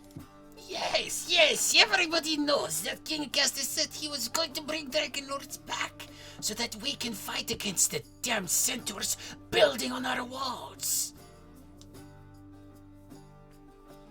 Are they here? The In dragons, Astoria? yes, they're southeast of us, but I'm guessing that, Augustus is probably keeping his dragons near to Mitros for now. But I'm sure that if the centaurs come, they will burn in sulfuric fire, yes. This human seems to be very excited about the prospect of centaurs dying. Of burning centaurs, yeah. What a good horse mate. How else do you make glue?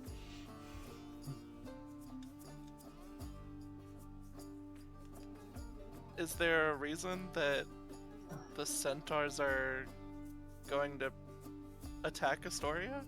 Oh, is it not obvious? The Oath of Peace is coming to an end, and now they're going to strike us while Pitor is drunk in his palace, making us sacrifice everything we own. checks out.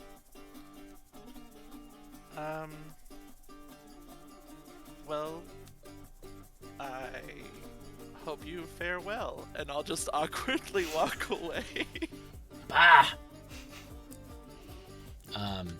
Alrighty, as you kind of spent the time asking some questions, Crane and Yanni, you guys were in the bathhouse together.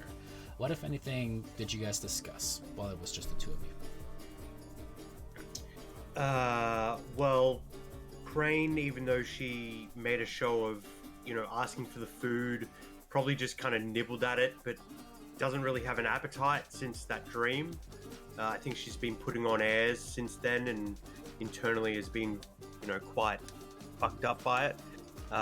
And specifically, Yanni would see her kind of scrubbing at imaginary blood on her hands subconsciously. If she doesn't feel like she's being paid attention to, she would be doing that. Conversely, if Crane looks over at Yanni at certain points, he's going to be going like feeling his belly, like, is it getting thicker? Is it getting fatter? Especially after while he eating asked all for that some charcuterie board, right? Yeah, he's like every bite after about the 5th or 6th, he's like, like, thinks about it a little bit, maybe puts it back down, picks it up again a minute later, kind of a thing. Yanni, you said Lutheria showed you your worst fears. She had me in an endless void, and then she showed me myself slaughtering many people. That doesn't seem like... I think this was my worst fear.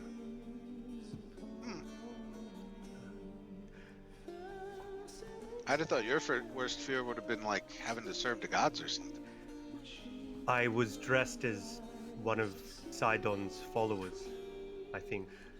Oh. That's rough, man.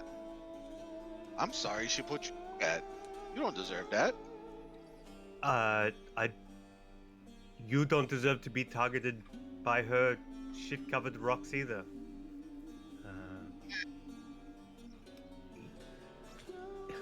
If you know of a way, if you ever find a way of getting away from her sight, that's not impermanent, let me know. Well, I'll let you know, for sure. I'll let all of you know, because apparently she's messed with everybody. I don't like this at all. Yeah, I mean, I never wanted to be a tight killer, but I think that might be what we're heading for in the long run. I never thought I would be a hero. Some people wouldn't consider us heroes, but I feel like if we can't preserve this oath of peace, or renew it, I guess, which seems like Titans are already working as if it was ended anyway. And the gods keep telling us we're going to do something about it. Like, what if we don't want to? What if it's too much? I mean, I don't know. I feel like Lutheria's not going to give me a choice. It's going to be her or me. That's the problem. Do we have a choice? If it's her, then Sidon's gonna have to go too, because he ain't gonna sit there and take that. And once they're gone, what's to say that the other 4 gods won't take over now that they have no opposition? What choice do we have? Are we just ending one tyranny to start another? So to be fair, I've only seen bad things from the Titans personally. And when it comes to the gods, we've met 2 of them face to face. Mm-hmm. Alice had every reason to off Kisaria for trying to kill her husband, but she didn't. And she actually, I mean, all things being equal, she was pretty good to us overall. I mean, maybe not like Kira has been, but Kira's been really good to us. I'm inclined to admit, think. she has been kind of fun to be around. Yeah, I know this flies in the face of everything you hold true, but I kind of think the gods might be okay. I think they might get that without us, they'd be bored, if nothing else, you know. Whereas I think the Titans are just all like ah. So yeah. By the way, I hope Kira's spell like keeps them from being able to hear what I'm saying. I think we are okay for now. Hot is it? Oh, that's just my fear. Okay. Or did you pee? I did not pee. Okay. Then it's just my fear. I hope. Maybe you peed out of fear. No. Thank you, Yanni, for making me laugh. Sure. You know, if I learned to like keep my thoughts on the inside, I probably wouldn't make people laugh so much. I probably wouldn't get into as much trouble as I do either. Yeah. But that's boring, right? Well, yeah, but sometimes I think you and Kasaria especially worry me the way you talk to Kira. Like, anybody, you push them far enough and they're gonna snap, you know?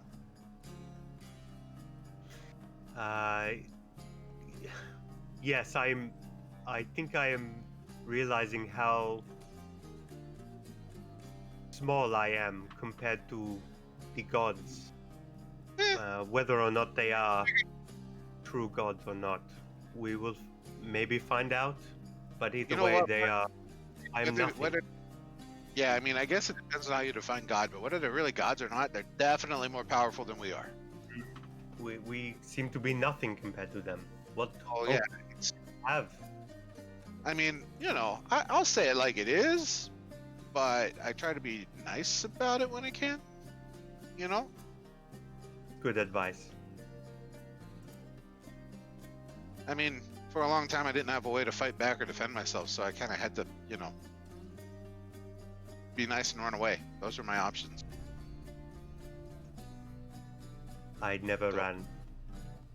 Yeah, well, it's only been in the last few weeks that I figured out, you know, any of this magic stuff, and before that, I just had a few tricks that I've been able to do my whole life, so... As you say that, the rest of the group is coming into the bathhouse to join you guys as well, and you see almost like a spring and a peppy step in Rhodus's gait. I think Crane changes. I think Yanni would very much notice that Crane changes her demeanor and like straightens her back and maybe wipes away a tear or two. That's how we're playing it? Okay. She doesn't like big groups seeing her weakness. Have you guys seen? I guess is that or are they out there? We could hear the rest of that. There was just like a little bit that cut out. Are we all in like the common area of the tavern now, or yeah, we can come out of the bath, you know. Yeah. I'll go up to them and I'll say, have you seen Kyra? Has she returned? No, not yet. Perhaps we should go up to her. I asked her to meet us here. Do you think your pater is keeping her for some reason? I hope not. I don't think this in character, Crane is saying like, I don't think there's time to waste. Out of character, Andrew is also saying, I don't think we should wait. Oh, hey, Brisa, nice cloak. That's fancy. Thank you. It's you know it's to hide. You know. I'll Is whisper Goldie to- back? Okay. If I can find like I guess if I can find like a private like area, then yeah, I'll poof Goldie back and have him hide into the cloak. Sure thing. And yeah, I'll like lift up and be like, see, he's here, and then put it back down. Okay. So, Someone looks So now really you look cool. like- I'd rather see it, Alright. see it little eyes, but that's about it. As that is Goldie just running through the background on Justin's thing there, Casaria. As you guys all get dressed again, get ready again, start heading out of the Dragon's Tooth Tavern, there you actually see Kyra walking with half a dozen soldiers, centurions from Astoria. You see they all have green cloaks, bronze armor. The cloaks themselves sport these golden depictions of a gladius and a hammer crossed across each other, with like why am I forgetting the term for the fig leaves? Is that what it is? The Laurels? Laurels? yeah, kind of like a laurel. It's like a half circle building up as Kyra just Call goes back to episode 1. exactly. As Kyra goes, well, we certainly have an audience, but my brother is drunk, and the order is here as well. This is not going to be pretty. Prepare yourselves. I'm gonna have to slap the damn sense back into him. All right, everyone, let's go. Thank you, Centurions. As she turns towards the soldiers at her back, you guys all kind of look at each other in that little moment of like, well, this is gonna be awkward, and that is where we're gonna pick it up next week. Alrighty. Ready for a fight. Have to kill Heck another. Solid RP session, y'all. Though that was super interesting. I was saying during the break too. I'm sure you guys didn't necessarily hear that, partially because I also have myself muted. Yeah, that whole thing about Lutheria fucking with you guys during the dreams. Oh my god, thank you so much for the follow there. Who was that? Let me double check that I get the name right. Nerdy Drunken Monkey Goblin. That is a mouthful. Thank you very much for the follow. Definitely tune in again. We need one more, by the way, just as a shout out. If one of you guys is watching right now and not following, follow us. At 100 followers, our goal is to do a PvP match between the other stream that we have on Sundays, Curse of Strahd, and this one. Super fun event. It's going to be, obviously just something fun to do. You are a good monkey goblin. Share, like, and subscribe, baby. Share, like, subscribe, all that good stuff. And just follow us, one person. One more person we need to follow. Yeah, so that is actually in the adventure as well, that she's going to start messing with you guys, because sure, she might be the goddess of the underworld, but she's also the goddess of dreams. So that is going to be some fun stuff coming forward. As a last call out, yes, absolutely. If you guys have not followed, you guys are watching this on video on demand or something like that, give us that last follow, push us over the 100 follower mark, and I'm going to get that PvP event started between the two streams. It's going to be interesting to see Dark Gothic Horror go up against High Fantasy Ancient Greece Warriors, which, as we discussed, it's going to be interesting to see whether this stream is going to end up kicking butt with these completely broken subclasses. If you guys, just as I call that again, want to be part of a campaign just like this one, head on over to polyhedra.io, go to the join campaign and submit your form so that we can reach out to you guys and get you into the perfect campaign for you guys. All of you players, thank you guys so much for being part of this. All of you Polyhedra folk watching this, thank you guys so much for making this little dream of mine work come true and making the community possible. All of you guys watching, stay safe out there. Thank you for supporting us one way or another, and we'll see you guys next Thursday. Thank you as well, David. Hi guys.